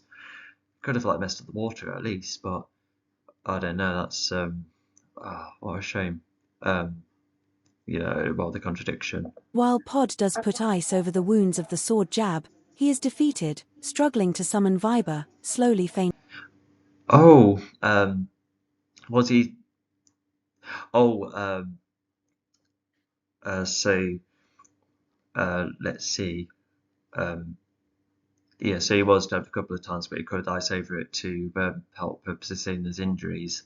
But he does get damaged later on by the sword blade, regardless. But yeah, also I just saw that Pod's stomach. I don't think it's like his literal organ. I think it's just going through him. And yeah, because I think if Pod is quite in like quite a bit of a tank anyway, then especially when he was fighting Orpheon, then I think it just goes to show that um, yeah, he can take significant damage like this. Like, granted, he does. He has like quite a low point, but he's back in good health once he gets healed by the Titarans. Anyway, so Pod's up in the air, and remembering the. Oh, but yeah, Mekador further gets borrowed by this history, yeah, as a goon, yeah, taking lives. So yeah, he's probably feeling some guilt about that, and so he's getting distracted despite being midair with the water around him. So he looks like Mekador took advantage of him again. Pod tries to get to Mechajaw with a Oh, hang on. It took enough Mekador to grab hold of the trident. You have to clamp. Oh, he uses the clamp to destroy it. I can see that being effective. And he makes. Oh, so that loop makes Pod lose concentration. Okay, so he rises up first, and then the trident slots. Okay, so that distracts him, and then Mekador goes for him. Okay. final push. Pod is still unsure about the power which he can manipulate without the need of the trident. Pod attempts another. That's not matching with this paragraph, is it? Let me just take a step back. Yeah, that subtext was too long. Uses water to rise above Mechajaw, but the memories of his past invasions come back to him again. And while Pod does put ice over the wounds of the sword jab. Oh no, that's yeah. So that's text missing. Okay, at least I've got hold managed to listen. But yeah, sorry, the text's not appearing. He is defeated, struggling to summon Viber, slowly fainting. Pod tries to get to Mechajaw with a final push. Pod is still unsure about the power which he can manipulate without the need of the trident. Pod attempts another go. Okay, so that's where he's at least attempting. So I guess that's like, I don't know. I just felt like I said, just more setup of the mindset. Go against Mechajaw without the trident, as water, ice, and fire are spawned from him, surprising everyone. Wait, I thought. No, it's the text that's wrong. It's yeah, Pod does like a final boost of power despite losing the trident, but then Mechajaw gets to him. But it is not enough. Pod gets knocked out by a good smack from Mechajaw. What Mechajaw Okay, so that's what. Oh, he was knocked out, not. Okay. didn't notice, however, is that one of Pod's ice-based jabs has managed to damage the main chest part of Mechajaw's I think it was that super vibra punch from earlier, it wasn't just ice. cyborg body. This means that he is running out. What I kind of like about this is that it's almost as if both lost, almost, because Pod's lost the trident, and both were damaged, and also Mechador's lost his function, so they're both at a very low point. But unfortunately, because this is on Mechador's turf, this is where yeah, he gets to have the power and Pod gets sent away. So I bet some of the more eager morphos are like, yep, just take it to the Ronic planet. And yeah, with how Pod was feeling, with being fated, that yeah, he's off he goes. Out of time, and needs an operation now, and this was enough to distract Mechajaw. Oh, yeah, and that's where the other key morphos like, oh, quickly take him to the operations room. But they pick up the trident, don't they? But the element's exposed. How will they be able to carry that? I hope that's addressed. From killing Pod. Meaning some morphils have to take Pod to the Vuronix, considering they are always hesitant to kill their kind. The minimum energy. Oh, okay, yeah, so just let another race do the work for him, to which, yeah, that's fair. Although they're not close to Pod either, none of them are really, so, yeah. And yeah, take Pod elsewhere, and, well, yeah, just like Mechador's the only one who probably would be willing to kill some of his own, but, yeah. of the heat-emitting obsidian inside Mechajaw is running low fast. But he can not only be Yeah, that punch definitely has done some work. taken quickly to the room for his bodily repairs, but he finally has an element to fuel him. He didn't mind which one, but Viber was one of his more favorite. I've already covered this. Once again, it would have been interesting if Mechajaw has another type of element at his disposal, a bit like Pod, but yeah, gosh. Ones, considering the water connection. Because if he ended up causing a flood in the end, I think he would have had caused like a massive plant thing, like overgrowing, like in that Tom Baker Doctor Who episode. But also there is but yeah, I feel like the Titrons will get advantage of Pod, with the vegetation thing, unless the Titrons lose control because Mechajaw has the source itself. That could be interesting.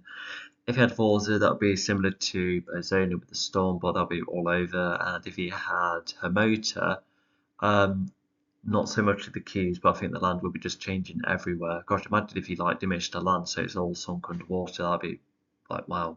To which he and other Morphils enjoy. But even the additions of ice and fire. Yeah, it's a bit on the nose because they're orcas, but I still like the detail regardless. Make Viber more exciting, and so he now has a permanent energy source, while Pod is sent to where he will gain. It wasn't addressed of how they took it. Maybe the trident was massively cracked, exposing it that way. So, but they had to get the trident. But it wasn't even explained how they transferred the vibra from that, the trident to his body. Yeah, that's not explained either, unfortunately, which sucks. Permanent suffering from the Vuronix. Once again, the Morphils are split. That's slightly repeated, but no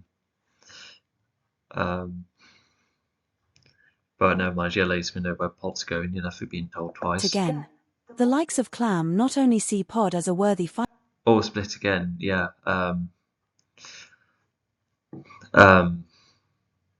Yeah, so yeah, a bit mixed on yeah, I think what was explained earlier is it just basically comes back again, but with Mechajaw winning, it just makes things a bit more complicated. So the viewpoints continue. But someone who seems fairer and someone more sympathetic, compared to Mechajaw, who will not train. I feel like it's getting repeated, especially come from Clam, but yeah, I think it just goes to show that in fact, are more Morphils less into Mechajaw? Is that what's going on? Because that would help change things over time, especially after losing to the Titrons, because it's not only losing and making Mechajaw annoyed and therefore not knowing how to please them or just don't want to follow him anymore. But there could be why are we fighting Titrons in the first place? Maybe we probably don't want to do this anymore. So would have been nice to expand on that, but anyway. The Morphils. Knowing that these Morphils train each other. That's also clarified as far as just shows even more of a lacking connection. Mechajaw never trains his race. He is too Yep, so they're training each other because the leader won't. Preoccupied with that. Even then, these creatures are genetically made to counter any combat situation, including martial arts. Mechajaw is also shown to be more. Yes, I think that very explains some bits and bobs too. Yeah, I was wondering what has been repeated, but at least it's yeah, just clarified. And yeah, I guess it just goes. Maybe Mechajaw doesn't train anyway because of everyone can fight anyway. I bet that's his mindset, which once again should be expanded if that's the case. But also, yeah, without the training, don't get to experiment as much, and yeah, because they were totally surprised with everything that Pod could do. Animalistic, which encourages more Morphils to be on Pod's side. But even the other Morphils are either following. Oh yeah, because how would you be able to carry over an animalistic kind of fighting style? Yeah, I think that's what makes Mechajaw really off-putting. So yeah, and yeah, and also yeah, can't really follow an animal. Yeah, it's just I think that's just another thing that's more off-putting. So yeah, I think more people are in Pod's favour. So while they're stuck with Mechajaw, fortunately, a good luck trying to form a mutiny. Oh my god, they could at least try that if there was enough, but I don't know, it would cause their own little civil war where Mechajaw would most likely win. Mechajaw out of the cool idea and should have been addressed actually. Fear or think Mechajaw is a good leader and that Mechajaw is only vicious to show strength, just like any other animal.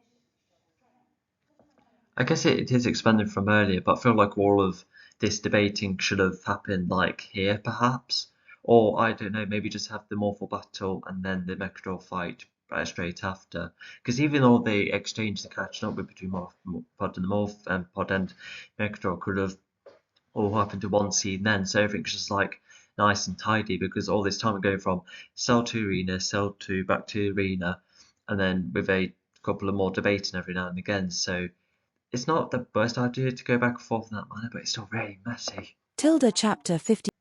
Oh, we're done this chapter as well. Good. Okay. Sorry, it's just because it's just it just gets a bit tiring. But anyway, we'll continue, shall we? Okay, so this is like almost like a small break for everything. Well, Retron's just at it, see what his defense is like. I like this town, by the way. This feel looks like an entirely other town, unless this is what I made the town to look like. I guess we'll wait and see. It just looks different to the storybook. Oh yeah, those are robbers, by the way. I carried over that design, and the ABBA comic. Yeah, it's a bit funny how the robbers all have the same clothing, but never mind. Anyway, oh gosh, I just found something. Anyway, okay, so yeah, and the image here just shows that he has his drones above and he stops some robbers, and it just feels like he's been controlling everything. So yeah, this is like Retron at his happiest. And I like the name of the chapter as well. That's good at least. Yeah, I'm a bit mixed with a lot of these chapters. They're kind of just like, I don't know, it's a bit blatant really, and that's how I kind of feel about them. Yeah, the chapters. So after this is where Pod and the Legion have started to merge together almost, especially when the Legion visit the Morphle planet. But then we were reintroduced to Retron because he's coming about. So yeah, I quite like the order of some of these chapters here. But anyway, let's just get going. Tilda chapter 57, Retron's temporary glory. Back down on Earth, Retron has been updated that the Legion is now off the planet, after looking at the atmospheric activity and searching throughout the whole planet. Yep, so it looks like they're definitely not on Earth. So it's definitely confirmed they're off planet. Well, once again, how do they not spot the spaceship going above? But I guess we'll wait and see. Of looking at the atmospheric activity and searching throughout the whole planet. So just got some confirmed details on this While side. worried about what could happen to the Earth, is also happy that not only does he have the Earth to himself, but that there are defenses now all over the planet and are still getting added to, making the Earth very Well, that was quick. So because Retron will be happy. Yeah, no more Legion. It's just all about me. Even no Mike as well. I bet too. He was kind of glad he was kind of out the way. And and let's see what could happen.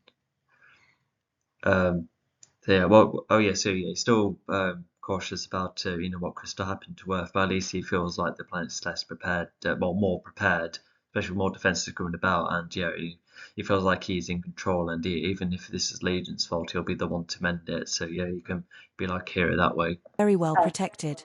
Retron is at the top balcony of the base. A base that has some renovations. Oh yeah, this is where he started to reminisce. Yeah, we'll see what this is like. But also, it's just overseeing the defences across the whole of Earth, which, and you can kind of see it in action. I would like to see more of it, but even then. No thanks to the event caused by Torrid. Retron looks over the town and sees his ego all over his views, making him happy for once and making him very nostalgic. In his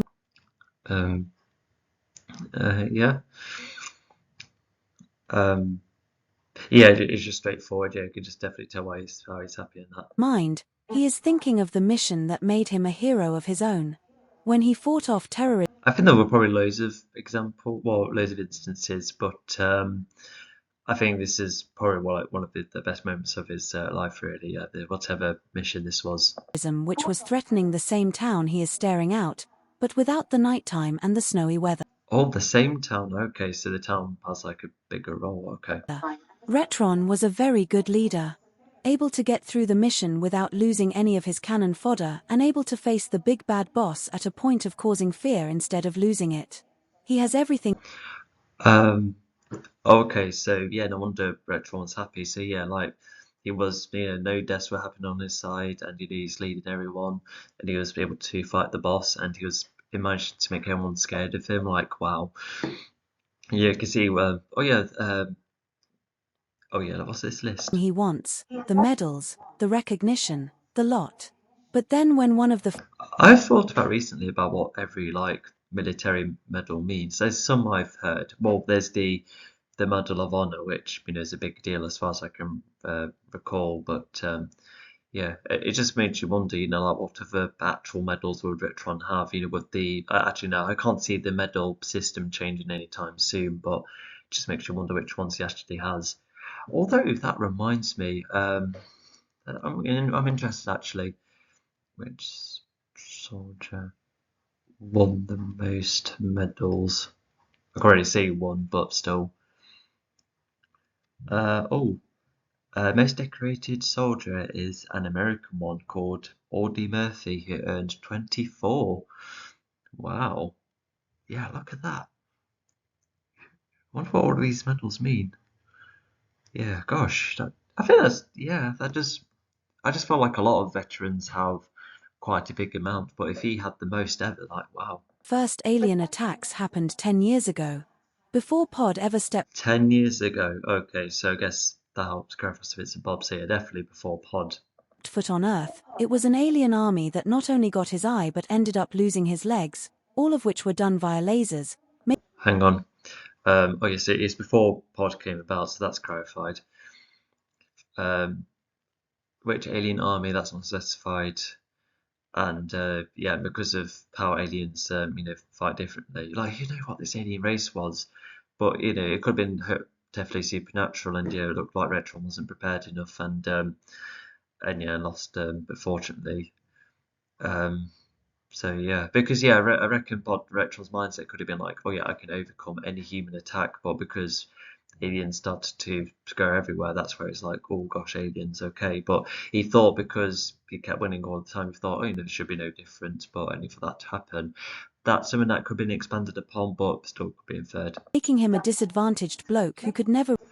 Oh, blazers, so they were aliens Tilda with Chapter technology. Okay. 57, Retron's Temporary Glory. Back down on Earth, Retron has been updated that the Legion is now off the planet, after looking at the atmospheric activity and searching throughout the whole planet. Hang on, let me just take a step back. But yeah, of course, um,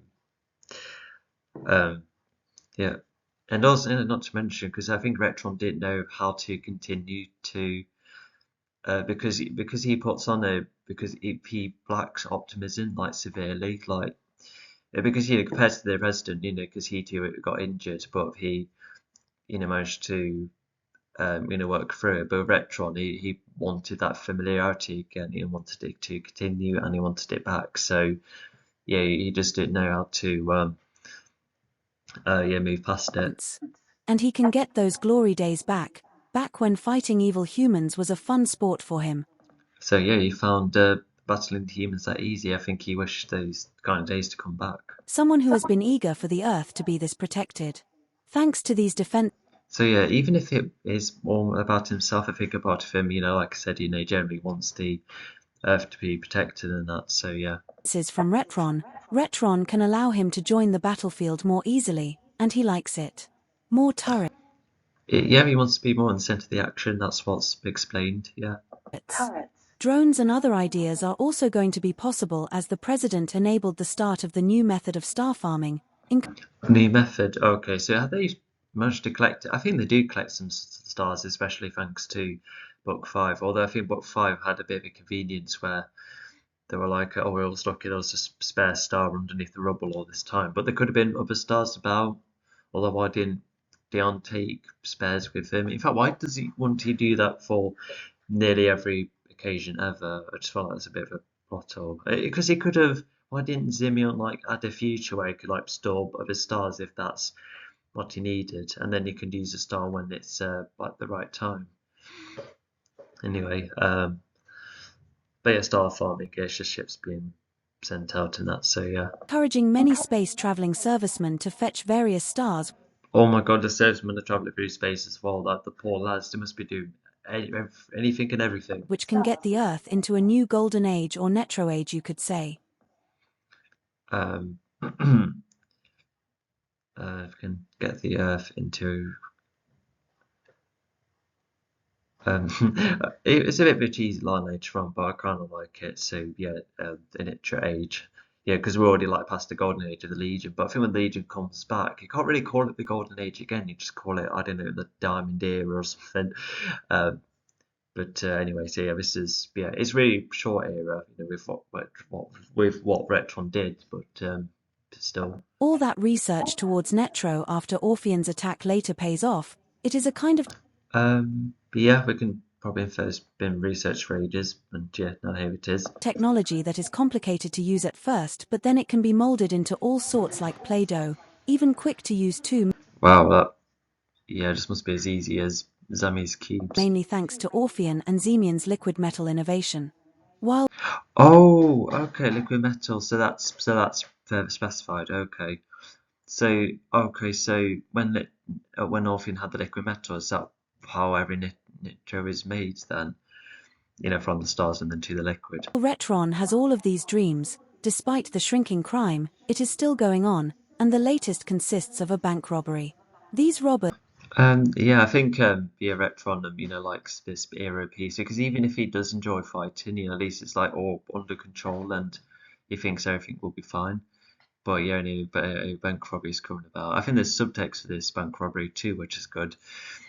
Oh yeah, yeah. There's some stated here. Yeah, so there is the reason this happens. So yeah, it's like a reasonable reason at first, but you know nobody should steal anything. are stealing money to try and aid their own families, considering that Torrid's attack did a And yeah, this is almost like part of the consequence of Torrid. You know, if so much money or destruction has been, no, so much loss of money, but so much destruction. Yeah, of course you would go for their desperate needs to try and get yourself back on track. But yeah, this is what Torrid has done, and what Microdraw will add to it. affect some businesses within Earth along the way.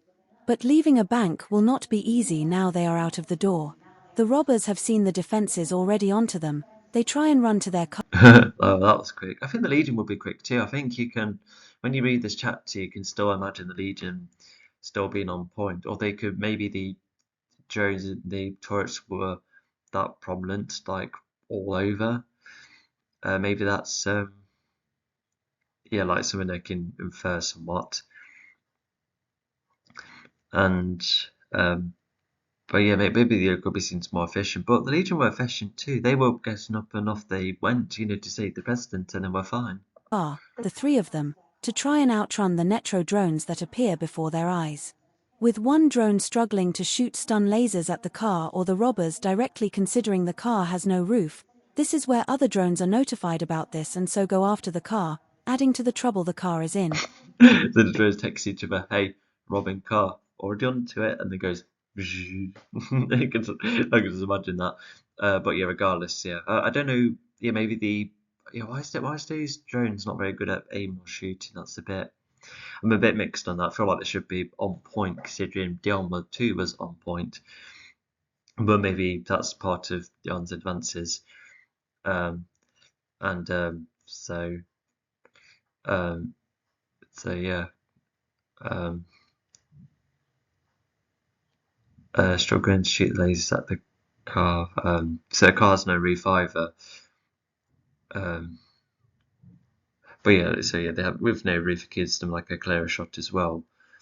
But anyway, yeah, with all of the turrets about, yeah, there's no escape pretty much for the robbers. Yeah, they're done for. So it does go. It just shows the potential, but um, maybe this is also like so evasive at a point where it's yeah, like that's where you can see the flaws of it. Not to mention this is Retron, you're just doing it for mainly his own gain instead of because the leader were more humble, and not to mention the leader's kind of piece. Like yeah, sure, I think they do end up looking like looking everywhere anyway, but at least didn't have like drones or turrets flying all over because it will just evoke fear and such. As some servicemen watch this, they wonder how these drones are going to resolve this situation, and this is where the turrets are already onto it too, firing more stun lasers at the car, and in the end, the car ends up stopping slowly due to these lasers. Now the car has stopped. Yeah, if the cars were like more electronic, for instance, yeah, stunning them will yeah, slow them down and such. The robbers try and use And not to mention it didn't end up in any accidents, so You can see how it would work in the eyes of Retron, but I feel like the scene should be like, oh gosh, we do miss the Legion though, should be more addressed in that. Use their stolen serviceman guns to try and fire at the drone, but Oh my gosh, the stolen serviceman weapons too. Um, oh yeah, because did they explain where they got it from? Maybe it was just blind about when during the Taurus attack. Show maybe some weapons did end up getting scattered. the drones are too tough, and the stun lasers already stun the robbers before they can make any more of a move. Especially now they had stopped before Um, oh yeah, they were stunned too. So yeah, like a proper overpowering. Yeah. Did they address the pros and cons of this? entering a more public area after getting off a motorway. This results in the drones grabbing hold. Um, motorways are quite public. I can see where I was going to try to go for because it's just no public in harm's way. But even then, Of the robbers with a special claw machine from under the drone. grabbing. Oh, they have a claw machine. Oh, okay. Yeah, because I think if that was just the other thing as well. Because with the Legion, at least they could do basic things like grab or take down. But with these drones, it just makes you wonder, what else could they do? It's just they keep shooting. Maybe they could do like fire like a push laser where like every time it shoots someone, it goes like the push like constantly thrown all the time, but that'll be too fatal eventually. So yeah, but yeah, claw machine, yeah, that's handy. And taking them to prison, where the servicemen at least have a role. But they might as well be your average wardens. Oh, so the Simpson are prison guards too. Wow, okay. And I guess it just goes to show that yeah, the servicemen involved, but like I guess about being up to the action, it makes them safe. But and yeah, they're safe for just being guards. But I'm just not blown away how many roles these servicemen have. I feel like they're like treated like stormtroopers, but when you like watch Andor and that, at least there were like I don't know different types of stormtroopers and different other types of Empire staff as well. Yeah, yeah, gosh, yeah, what have I done to my story? Servicemen used to do all the risky businesses. Retron sees this as yet another crime. Yeah, it would have been kind of interesting to cover if some servicemen missed their fun or, how they feel about getting into more narrowed down roles, but still. Successfully countered by his defenses, making him very pleased, and this gets to a point where more and more servicemen start to leave public areas, going back to the base or other lesser protected. Oh yeah, because if the defences are there, yeah. So yeah, it looks like the servicemen probably have to like sit on benches by being like, oh, if there's no defences, um, then yeah. So yeah, it's just I think that's definitely like some of the cons, but it should be um, once again, how like yes, Retron's methods could be effective, but we all missed the Legion. Areas now they are running out of things to do. There are times when he likes to be the primary hero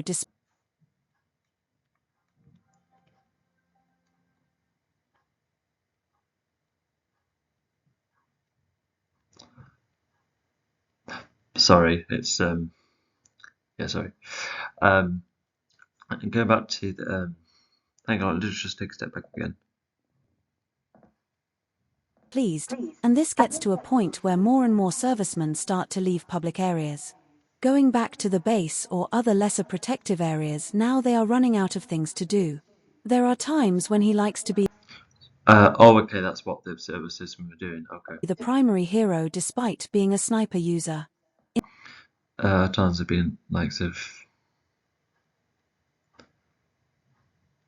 Oh yeah, but as we've seen a couple of times, he can use a sniper up close. So I think he's rather flexible with a sniper. Yeah, like a Call of Duty player. In this case, there was an attempted robbery, and now that robbery was shortened as the drones got to the robbers early enough. This enables Retron to gain some leverage, witnessing others fear him, even searching for the Legion. Um. Oh, could that be like a possible downside? For Dion, like Retron to be feared instead of admired by the public? Because even in Splash Track, he talks about how he made everyone, like he's very scary with him. But I wondered if he doesn't know how to do that with the public, and which is one reason why he's on his own. Like that power hunger makes him scary. And yeah, and after all, he didn't go through the arc of book two of making sure you don't have a facade. So yeah, I feel like yeah, Retron, embodies all of the flaws the Legion previously had. Via trying to track technology, witnessing others fear him. I was just trying to figure out what else this last sentence could mean, but still. Even searching.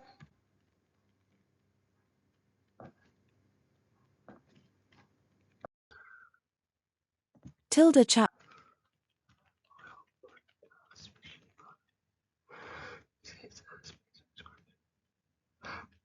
This enables Retron to gain some leverage, witnessing others fear him.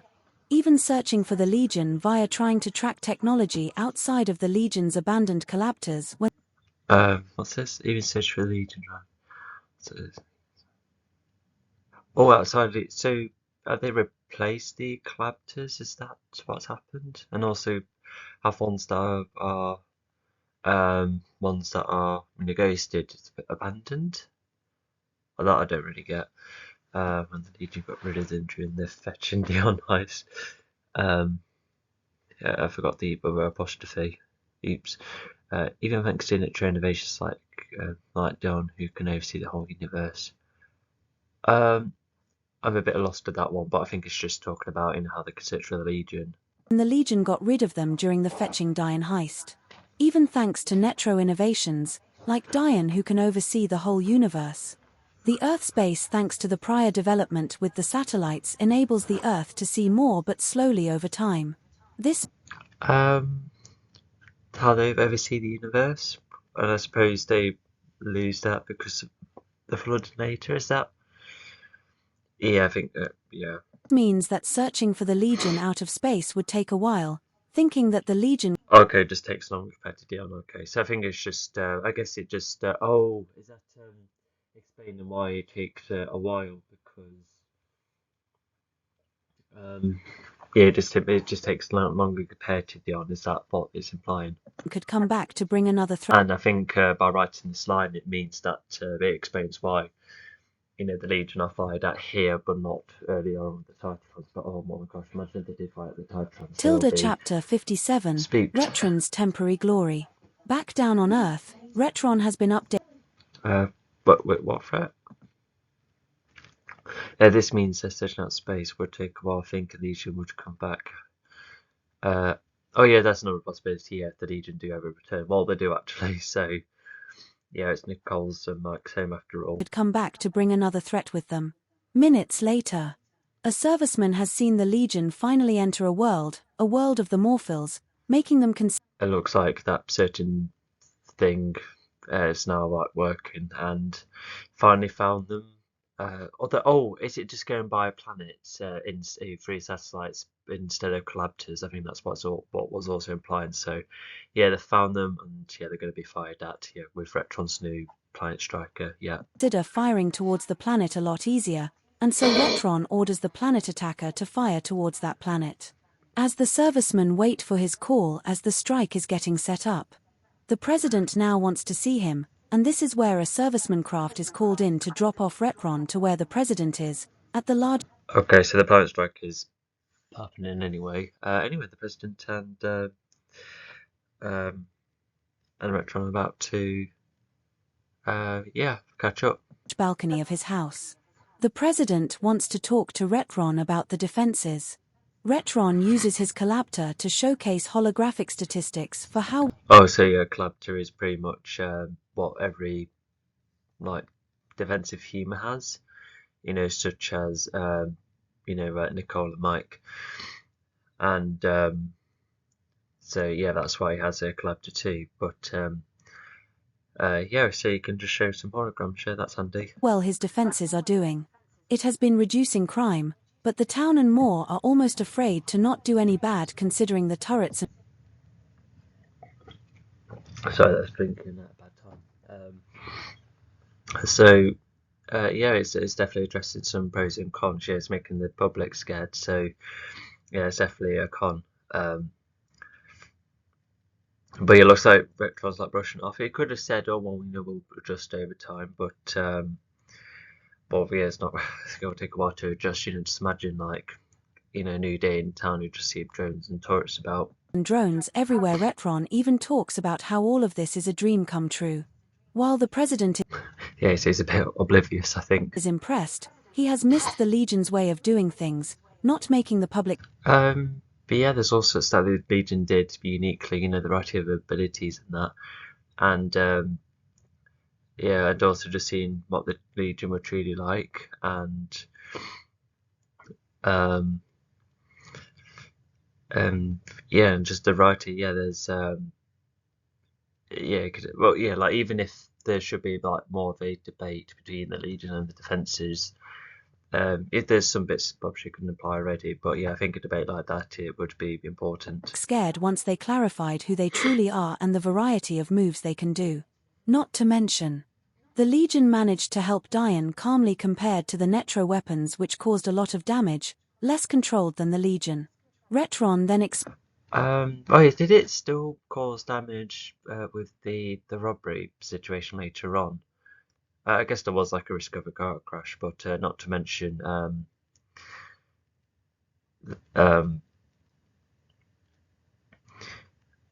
but yeah, I think the Legion would be able to keep things under control because yeah, like similar to the Dion, they don't wreck the ground, they don't really have enough power to do that really. It's like the enemy's fault to cause explosive in the first place, but um,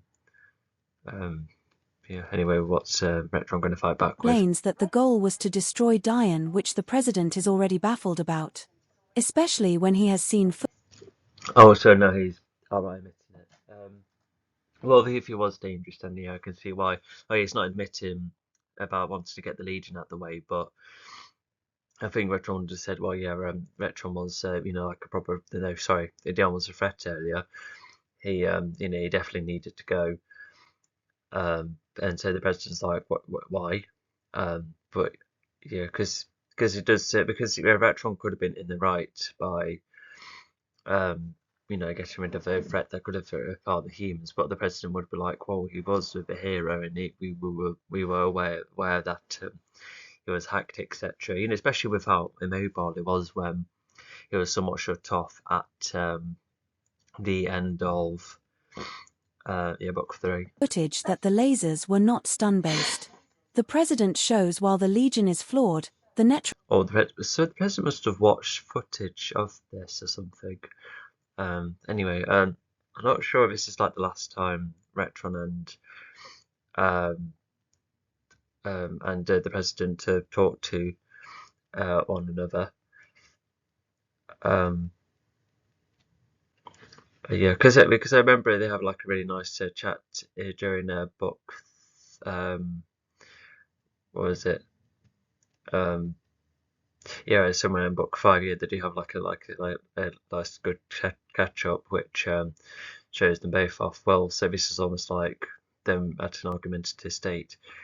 Yeah, although would the person be mad that Retron beating Mike there? I feel like that would be like a big deal actually, instead of the president being like, oh, cheer up. Unless that time it's like, unless they get over that, which I don't think they did. So that's a bit of a shame if that ends up being the case, yeah, because there should be far more acknowledgement. defenses still need major improvements, and Retron needs to make up for all the people they would have hurt, or worse. The town is I feel like this story kind of contradicts this because how they solved the robbery was like rather good and successful. So yeah, it just goes back how the defences should have been presented to be, like needed more work on and such. And yeah, I think that's what would have helped this line. Yeah. still getting repaired after all. Retron, despite being more into his nostalgia instead of being a So yeah, still in repair. Yeah, I think the defences seem to be almost prioritised, but you do need a repair town to place some bits and bobs more consistently. hero rather than the condition of the people, still understands that if he wants to be better than the Legion, then the destruction and harming have to be more minimal, and so Retron also orders the improvement. Yeah. So it's I don't know. It's just the robbery's like worth highlighting, but it's just the Dion case earlier. That it's like the big failure on presumably Retron's part because he facilitated the attack most likely. and so yeah, even the president knows that. Well, yeah, the president's known from the get-go about how Retron's trying to, it's kind of stuck in the past almost. But yeah, Retron's given some rather handy tips, and yeah, unfortunately, yeah, Retron does fail too at the end, yeah, because the destruction and the life loss ends up being some of the worst it's been, even arguably worse than Torrid's.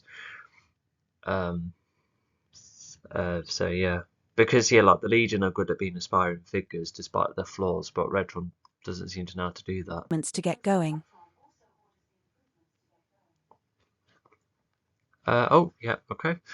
So um, yeah, they're just yeah. Although here's the thing, like what other improvements, it's just not that's sadly not specified. But anyway, we'll get going. Okay, the Legion have arrived to the Morphle planet, and yeah, this image below pretty much highlights what happens later on, where you see Megatron with the vibra power and the explosive everywhere. And yeah, the explosives are green here. I feel like this should be blue instead, indicating blue fire, but never mind. Anyway, I do like how these are more thought a bit mundane about being like, oh, there's these explosions, what's happened? Um, and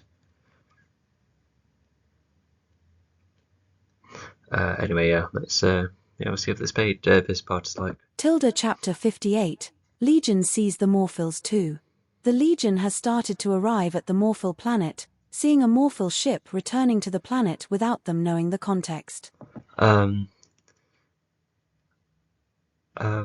so yeah, that other Morphle ship returning. So that is that would be the one that dropped off the pod to the Rannick planet, wouldn't it?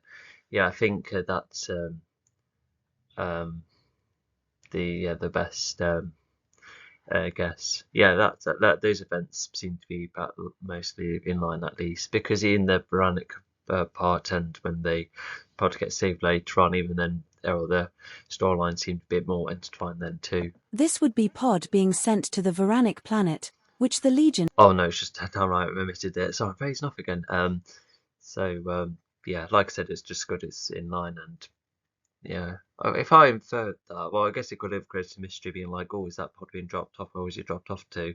But after hearing the relic, so you're like, oh, okay. Does not know of yet. In the meantime, as Mechajaw is trying to adjust to a more powerful form of energy in his system, he also uses the cove where more Morphils are produced, thanks to the creation.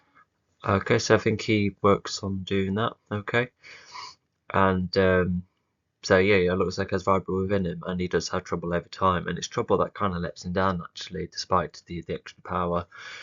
And oh, I like that double-barreled Battleborn. I think that's even the name of a rock band, isn't it? Creating devices to create multiple Battleborn Morphils at once. Mechajaw. Oh god, there was a lot of repetitive words then, but at least the Morphils will be yeah, just added to the numbers, especially before what happens later. Oh god, they're going to be like spawned, and then and then explosives would happen on their planet. Uses it sparingly. He knows that using the machine too much in a short time can cause problems. It possesses the. Oh, okay, so there is a limit to it. Okay, and oh yeah, so there is like but also when it says possesses life force, no, it should say possessing the traits of it, because it doesn't have the source, because the Titrans have it. The Titrans still have it. They won earlier. So yeah. Anyway, so at least there's like a limit to it. So it's like the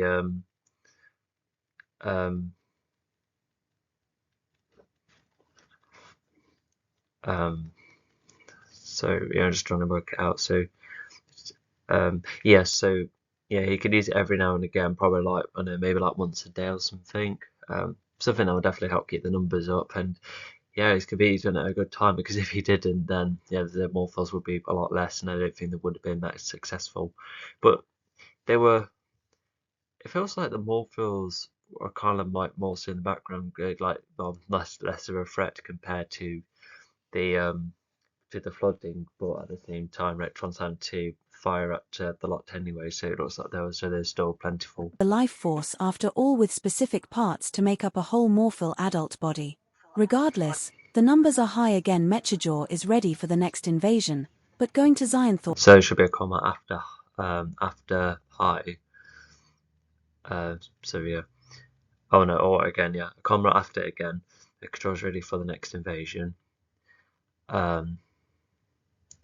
Okay, so you're just being told that it's going to Xionthor first and then Earth. So yeah, we'll see why he's going to both of those. Because he'd be like, oh, he's going to go for a shortly, now it has an element, but if he's already possessing it, that's where he's like, I don't think he's going to hand it to him, he's not going to offer his life, Mechajaw wants to be alive after all. First before Earth. The Legion and some Titanrans, including Carpo and Vondur, all get out of the ship and sneakily make their way to where I think we already know them two, but oh wait, it's just saying that them two went out the ship as well. So yeah, they're just gonna sneak around. So because they don't know, I think the reason they went there is that they're probably gonna fight back, or finally fight Mechajaw, with or without a pod being there. I think that's the intention, because after all, the Morphals are struck first. So yeah, they're hiding around this area, being like, okay, we're gonna probably plan this. Hopefully they get to that, because although, yeah, no, they would have planned a strategy and then gone ahead anyway, but I think the explosion might even happen before the planning process, so, yeah, but regardless, so, sneakily, yeah, we'll see how it goes. most of the Morphals are, seeing a load from the high ground. Thanks to the quiet engine of the Titanran's craft. Oh yeah, I remember thinking you had to go through, but yeah, apparently quiet engine does the trick, and not to mention, the Titrans would have to arrive from, like, a lower part of the planet. Because, for instance, when you look at a beach on the horizon, for instance, sometimes you can see crafts coming in from that way, because it doesn't always come from above, right? Yeah, so I feel like that would have to be, the case as well. I do struggle to figure out what the horizons of these planets look like. That's like something I kind of struggled to envision recently, but anyway. Lowering the ship nearby some high mountains makes the ship hidden from the Morphals, whether in the air or on land. The good guys all arrive without. Okay, that's so. Yeah, once again they've kept an eye on where they're parking the ship. So yeah, they are being sensible about that. So yeah, it's good to address that. Raising any eyebrows. Nicole does come up with a plan to surround the Morphals thanks to the Titanran's plants and stun the lot. Perhaps transporting the lightning from But just done what? A plan to surround. Oh, okay. So they have managed to plan. Okay. So more for thanks Titrans. So yeah. So with everyone possessing stun long range attacks. So yeah, they're all long range, which is kind of cool. But yeah, the Titrans are going to be surrounded, especially with the vegetation. And yeah, there should be vegetation around this area, even if it's not stated. And so yeah, that's yeah, well, yeah, so they got a good strategy on their hands. the lot. Perhaps transporting the lightning from Zami through the plants, an effective yet controlled way of using power.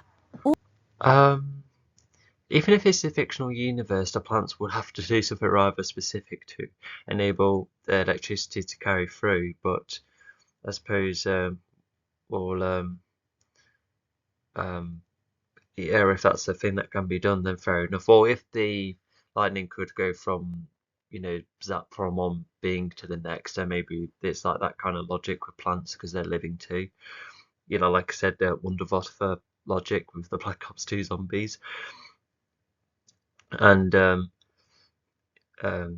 so anyway, yeah, it's a cool blending of methods that show your lightning and yeah, the vegetation help them carry through. Yeah, it's a cool idea. And so yeah, so control is the power. Oh yeah, so it's just listing that yeah, Zami does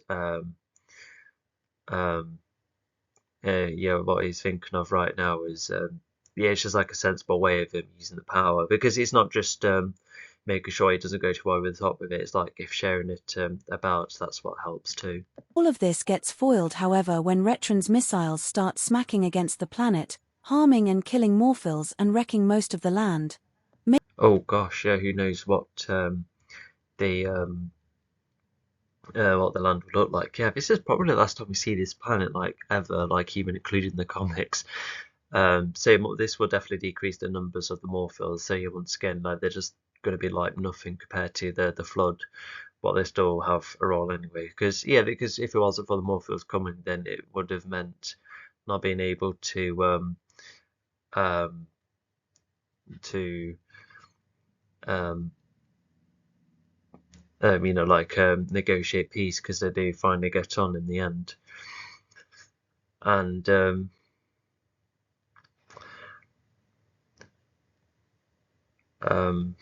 yeah, what else is there?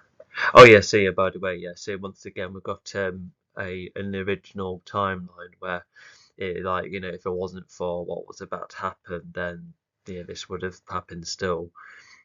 And um so yeah, because yeah, I've already talked about how there's stories that to like, okay, we'll have all of these uh, sorry, messages. Anyway, so yeah, because sometimes films like forget what the original plan is and just have the things go wrong being the main timeline. And you're just like, okay, well, if it wasn't for the things going wrong, what was going to happen originally? So yeah, it's good that I managed to keep on top of that. making everyone try and reach for cover. As this happens, many Morphils get brought down, and both Mechajaw and the Morphils agree that they all need to get onto their ships and consider Yeah, if this is like severe bombardment, yeah, of course, when they abandon the planet. So yeah, they don't have oh yeah, because they've gone from one planet to the next. I don't think they have that much of a attachment. Like it would, I think with the Titans would be different because they've been on that planet for ages. But yeah, for the Morphers, like yeah, we'll definitely need to get off this planet. So yeah, so I think to have a because I think the Morphers are just doing whatever they do with the land. They're probably must deflating water, but even then, and but also yeah, Mechadraw, yeah, I think the land too is like quite disposable to him as well. So yeah, everyone's trying for cover, even the Legion doing so as well. I think is there like vegetation, Nicole's shield and Sammy's cubes getting involved to help everyone uncover, and Dion can take the. Oh no, these are nitro missiles, so he needs to be careful too. Um, also, yeah, is Nicole gonna have her shield up in mid-air and resist an attack from there too? Like, gosh, that might be a strong shield. That reminds me, I know we haven't seen, I guess, Mike's team in ages, but I felt like, um, oh, I know if Nicole's going for an arc, then fair enough. It just feels like we're only coming back to her for the arc parts as opposed to generally exploring her, and because she even feels like less of a leader because of how Mike and Dion are like the more experienced ones, even Carpo too. So I feel like she's like the most left behind. I can't really record any significant moments involving her. Although when she counters Megatron, that's a cool moment at least, which I think has been set up a couple of times. So yeah, everyone's going for cover, and really they'll need to go onto ships. Go back to the old world, which we'll briefly see. Make Morphos either miss. Oh, so the other Morphos will miss this planet after all. Okay. going back to their old world. This will make the Morphils either miss the new one, looking forward to the old world, or with some Morphils never seeing their old world. Tilda chapter 58. Oh yeah, because if they'd just recently been generated, yeah, of course they were like, what was going on, and they're like, oh, this used to be your home. So yeah, um, there's something about this which I'm not too keen on because, like I said, the Morphils are going to be like more of a legit family of like a big family in the reboot, and it's like the niche bots who once they come out and about, they're not really going to care about the surroundings. They're just going to be made to combat. They might have like a couple of hobbies that they do in the meantime, but I guess we'll see. Legion sees the Morphils too. The Legion has started to arrive at the Morphil planet, seeing a Morphil ship returning to the planet without them knowing the context. Oh yeah, because if he's made up of nitro too, I think he probably recognises how like explosive it is. Like, right, granted, I should have explained what makes nitro explosives different, or how these nitro missiles like stand out from other ones. Um, but then that's where let's see. Um, so yeah, if those details were added, that's where you were like, oh, okay. Because like even looking at the final guide at the time, I can see why Earth is like the most tech heavy, therefore they would have had the capabilities of doing this. After all, there's no Nitrobots, but um, it makes you wonder, like initially, would I have had another tech planet? Although I want to see why the reptiles would attempt to do this in his Livrox race. Yeah, I can't see that being the case. Um, so yeah, looks like Mechador was smart enough to work that out. I'm not sure if he knew about the Nitro stuff, but if he heard about Orphan and the defeat and how Earth was involved, if he's heard those little snippets, then he would still be able to collect the dots. Next. This would be Pod being sent to the Varanic planet, which the Legion does not know of yet. In the meantime, as Mechajor is trying to adjust to a more powerful form of energy in his system. Or has he? Oh, well, I guess like losing the planets is a step back, and considering how much they've settled in this world as well. So is that what it's going for? I don't think he's achieved an awful lot other than like evading planets. So yeah. Although I think maybe what could be saying is that he's making some good progress, but to have to move back to old territory, that's where um, yeah, I think that's what it's going for. But yeah, it's definitely an annoyance, that's for sure. He also uses the cove where more morphils are produced, thanks to the creator Oh, okay. So even more against well, if Earth's in danger, then the Legion's involved anyway. So yeah. creating devices to create multiple battleborn morphils at once. Mechajor uses it sparingly. He knows that using the machine too much in a short time can cause problems. Oh yeah, I remember thinking about this, but considering how like tense the situation is, I reckon there must be like loads and loads of missiles for this to be the case, to which I can see that happening. But yeah, it just makes it hard to everyone to look at one another, and yeah, it's like everyone's priority to try and hide for cover and being to keep themselves alive rather than trying to fight one another, because either of them will get caught by the in the crossfire anyway, which will harm either side. Although fortunately, it's like the Morphils getting the brunt of it, or just most of it, and so um, uh, so yeah, it's like a good detail. Did Down try and shoot at Mechador like later on once it was clear? But yeah, they'll have to go anyway because of the missiles. It possesses the life force after all with specific parts to make up a whole morphil adult body. Regardless, the numbers are Okay, so not Nicole's shield. Okay, yeah, because it would be a bit much. But yeah, the vegetation on the cubes, the much bigger way defenses. So yeah, I like that. Yeah, thankfully the Titrons, they didn't even move anywhere. They were just discussed at the planet, and then they went heads up. So yeah, they would have been all together and be able to protect one another. Do the vegetation and the cubes combine? That would be kind of cool. Yeah, that would talking about an extra pod shield then. high again. Mechajor is ready for the next invasion, but going Also, just to realise vegetation is a bit of an abstract word because you talk about vines, leaves, wood, even. But it can still infer, once it's piled on proper, yeah, I can see it being effective. to Xyanthor first before Earth. The Legion and some Titan Makes but yeah, I already talked about the missiles already makes it harder. Rans, including Carpo and Vondur, all get out of the ship and sneakily make their way to where most of the morphils are. All wondered what happened. I think I was like probably in the middle of a list or something. I think that's why there was no or. It's just number comma, which is not great. But anyways, but they're still keen to leave the planet regardless. So yeah, things was Estonia, of course, and yeah, more up for facing Earth. Yeah, just increases the already existing motivation or already existing goal. It could have been what could have happened is that Mechador could have just been like, oh yeah, like yes, going to go for anywhere, but definitely keen to go for Sunfall first. And I guess he still does it anyway, but then he travels to Earth anyway.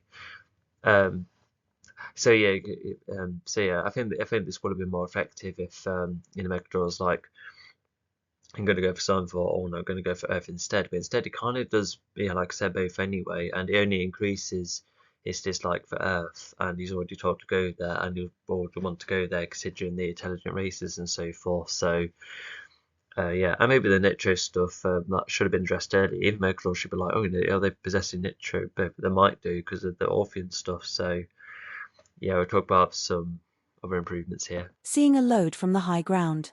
Thanks to the quiet engine of the Titanran's craft, even lowering the ship nearby some high Oh yeah, because he has an element. He he can multitask. He still goes for Earth anyway because it's probably the most dangerous planet. But yeah. mountains makes the ship hidden from the Morphils weather. What's also interesting is that it's Pod alone with an element that mainly defeats Mechajaw. So yes, so yeah, just go show that Retron's defenses almost did nothing in this in this battle in this climax, fortunately. Um, and yeah, and it's Pod's overpower, which gets rid of Mechajaw when the could have been kept alive for to have a look for Zion for maybe even like team up perhaps that could have been an idea for a rewrite, but yeah, well, yeah, so it doesn't make it. So yeah, it's just like I think it's definitely exploring that power of like yes, it has been helpful, but a lot of the other times it causes lets others down. It goes too far. It's at the cost of information. It leads to falling out. It definitely explores like the pros and cons of power overall, and yeah, much logic and in possession. Um, But yeah, yeah, we've already seen how elements can do anything at a much larger scale. in the air or on land, the good guys all arrive without raising Let's just double check. Oh, yeah, okay. possession. Once the Morphils all leave the planet, some are left behind and the Legion is hoping any of them are alive, and Oh, okay. Yeah, but I reckon that the ones that didn't move fast enough are probably left. I think that's the impression I've got because Clam right there was too injured, but um, yeah, but because of how approachable the Legion is, considering how optimistic he is, maybe he's like, oh, why is this? Where has this come from? But I think he does talk about Pod with the Legion. I think the Legion would have to ask first, being like, who do my pods is, and Clam's like, oh, he's gone elsewhere. Oh yeah, but I think he does tell them right here. Yeah, so it becomes useful. Um, yeah, definitely useful for the next steps. Yeah, so it's good to show that here with enough setup. He's had like some focus, and it's just thanks to our positive, more full influence. Where he's like, I think Pod's rather good. If you want to save him, he's just right there. Yeah, sadly doesn't make it. Would have been cool if he did. That's a what if scenario, but even then, yeah. I wonder why he had the scratches on his fin at the start. I'm not sure. Even the storybook. Obviously, it's not. Yeah, Valis. His fin was like somewhat crooked. As if something bit it off. So not sure what. It was a hellwall having a go at one point. Who knows? Anyway, some left behind. He just hoping any of them are alive. Yep. So the ones that are alive are yeah, they're all yeah, affected by the missiles. Yeah, because I don't think any of them tried to fight them. If anything, it's still trying to fire at some of them, especially Mechajaws. But I think he was hard to reach, unless that's just the storybook thing. thankfully they do come across Clam, who is thankfully still alive, for now. As he was someone who admired Pod the most, he tells the Legion about the Varanic planet and would need to go there fast. Yeah, I think they're skipping the part when the Legion's like, "Where's Pod?" Because it'll be really odd for the Legion to be like, "Oh, please stay alive," and then the clan round like, Pod, he came to this planet, he was so cool, and then the Legion would have been like, "Wait, hang on, how do you know about him? He was here earlier." Okay. So yeah, it's just missing that part. These Vuranics are considered extremely dangerous considering their many numbers, concerning the Legion. Even Oh, there it is, some setup. Clam also uses his last breaths to mention that Mechajaw 2 is more dangerous than ever, getting Pretty much mentions the element. Yes, just seeing it's labeling its part of power. That's where I'm like, oh my gosh, because yeah, they already know it's an element. So for Megatron to have the element, you're like, oh my gosh. Um, although, uh, Yeah, because other than because Sliverrock stood out, he didn't have an element, but at the same time, Torrid interacted with the elements some way, which enabled the cube stuff. Um, but I won't really count that because even Orpheum used the Life Force well, despite not really exploring like completely everything about it, which is fine, because it was explored in a means later on, so that at least makes up for it.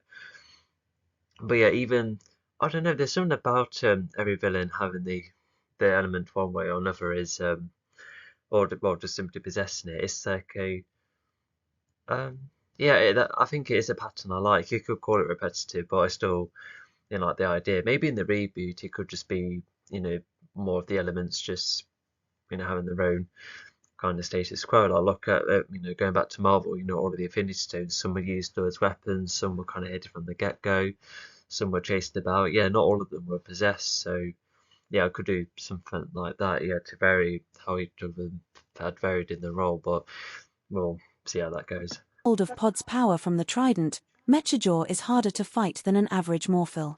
Not only Oh yeah, absolutely. Yeah, that's so. Once again, Legion gonna be like, oh no. made up of harder skin and a Netro suit, but even an element ability We already know about this, but if the Legion are getting told, that's where I'm like, oh okay. So it should be clarified that Clem is like, well, I think it is the same from his words. So that's where the Legion's like, okay, we do have a tricky one, but we're in a good state with the team. Maybe Dion, maybe when you get your flight back, we'll just fetch Hellwolf and the Pastors too. Um, so yeah, they should have been once again. They should have done that. Oh yeah, because what's weird, like, because Dion makes does some time to prevent another issue. That kind of, he does win the situation, but it sadly, gets thrown back in his face. But why didn't he use that time to fetch either, Pastors or Hellwolf? Because that would have been a good time. Because I know the universal flooding is like a thing that would stop him. But I don't know, you could still pick them up, a lot sooner, once Megatron's out the way, and in order to be prepared for design for later on, all go on the quest. Yeah, I think that yeah, should have been clarified. too. Clam sadly dies from the injuries, and Diane even tries to fire at Mechajaw, but the ship is too quick. Diane still Oh, okay. Again, if he still can't fly, oh, yeah, at least it's reminded, so that's at least okay. But yeah, yeah, I can see the ships being fast, especially if they went to the Titan planet earlier. So yeah, they have light speed one way or another, or at least trying up towards it. So yeah, off they go. Yeah, they're sadly out of reach. I know lasers. Oh, I don't know. The light speed would still happen though, and hardest. So yeah, and also Clam dying because of Retron. That's also like something to think about. Yeah, I think it just sort of shows that just a bit like a metaphor of Retron's dislike for aliens, because he definitely won't feel bad for this, but at the same time he still got rid of someone who's somewhat innocent. So yeah, so it just further emphasizes not every Morphil was bad. Yeah, because who knows how old Clam was? He might have been like a younger one. Um, and yep, they're off to see Pod. doesn't have his Save him. flight yet, but for now, they do need to save Pod. While not knowing where Mechajaw is going, there was an idea to split the team considering Zami can make his ships, but considering what Oh, that's something that's rather good to address. But they've thought, yeah, I said here, yeah, it did it. Yeah, I'm not phasing that for once. That's good. But yeah, they do need to stick together because because Pod's in danger, it's definitely good to save him. And if um, mm, oh yeah, because there is the danger with the Veranics, but at the same time, Mekujo could go off anywhere, so maybe they should have split the team, because if getting Pod is equally as important as Mekujo wherever he's going, then okay. Not to mention, are the Orca Flyers like adaptable enough to go through underspace then? They must have had enough practice, yeah, because there's no teleporting mechanics involved in the ships. Um, so okay. Um, and um, yeah, maybe they should have, because even they don't know where he's going. I feel like they should be kind of tense, because I know things don't happen to any of the planets till later, but at least that luckily happens after Pod. But I think that's a bit too contrived. So yeah, so yeah, like in book 3, they could have split the team that way. Clam said, all must be united to help Pod while no other danger is around. They do not want to risk getting Just because no danger's around doesn't mean that any danger could crop up at any time. hurt by Mechajaw 2, the next big bad opponent which requires teamwork of its own. Oh yeah, so with another element user, so yeah, I think that's where the like we do need to have everyone together, even everyone at a point where they've got hold of pod. Like I said, they should have fetched the others, but at least Mechajaw wasn't as much of a problem, especially when pod managed to take a great advantage. Yeah, because getting overwhelmed by the elements one thing, but you never know, like pod must have beaten up Mechajaw quite well at the point where he's probably struggling to function in his own way or something. Regardless, you're with me, it's another chapter, let's go.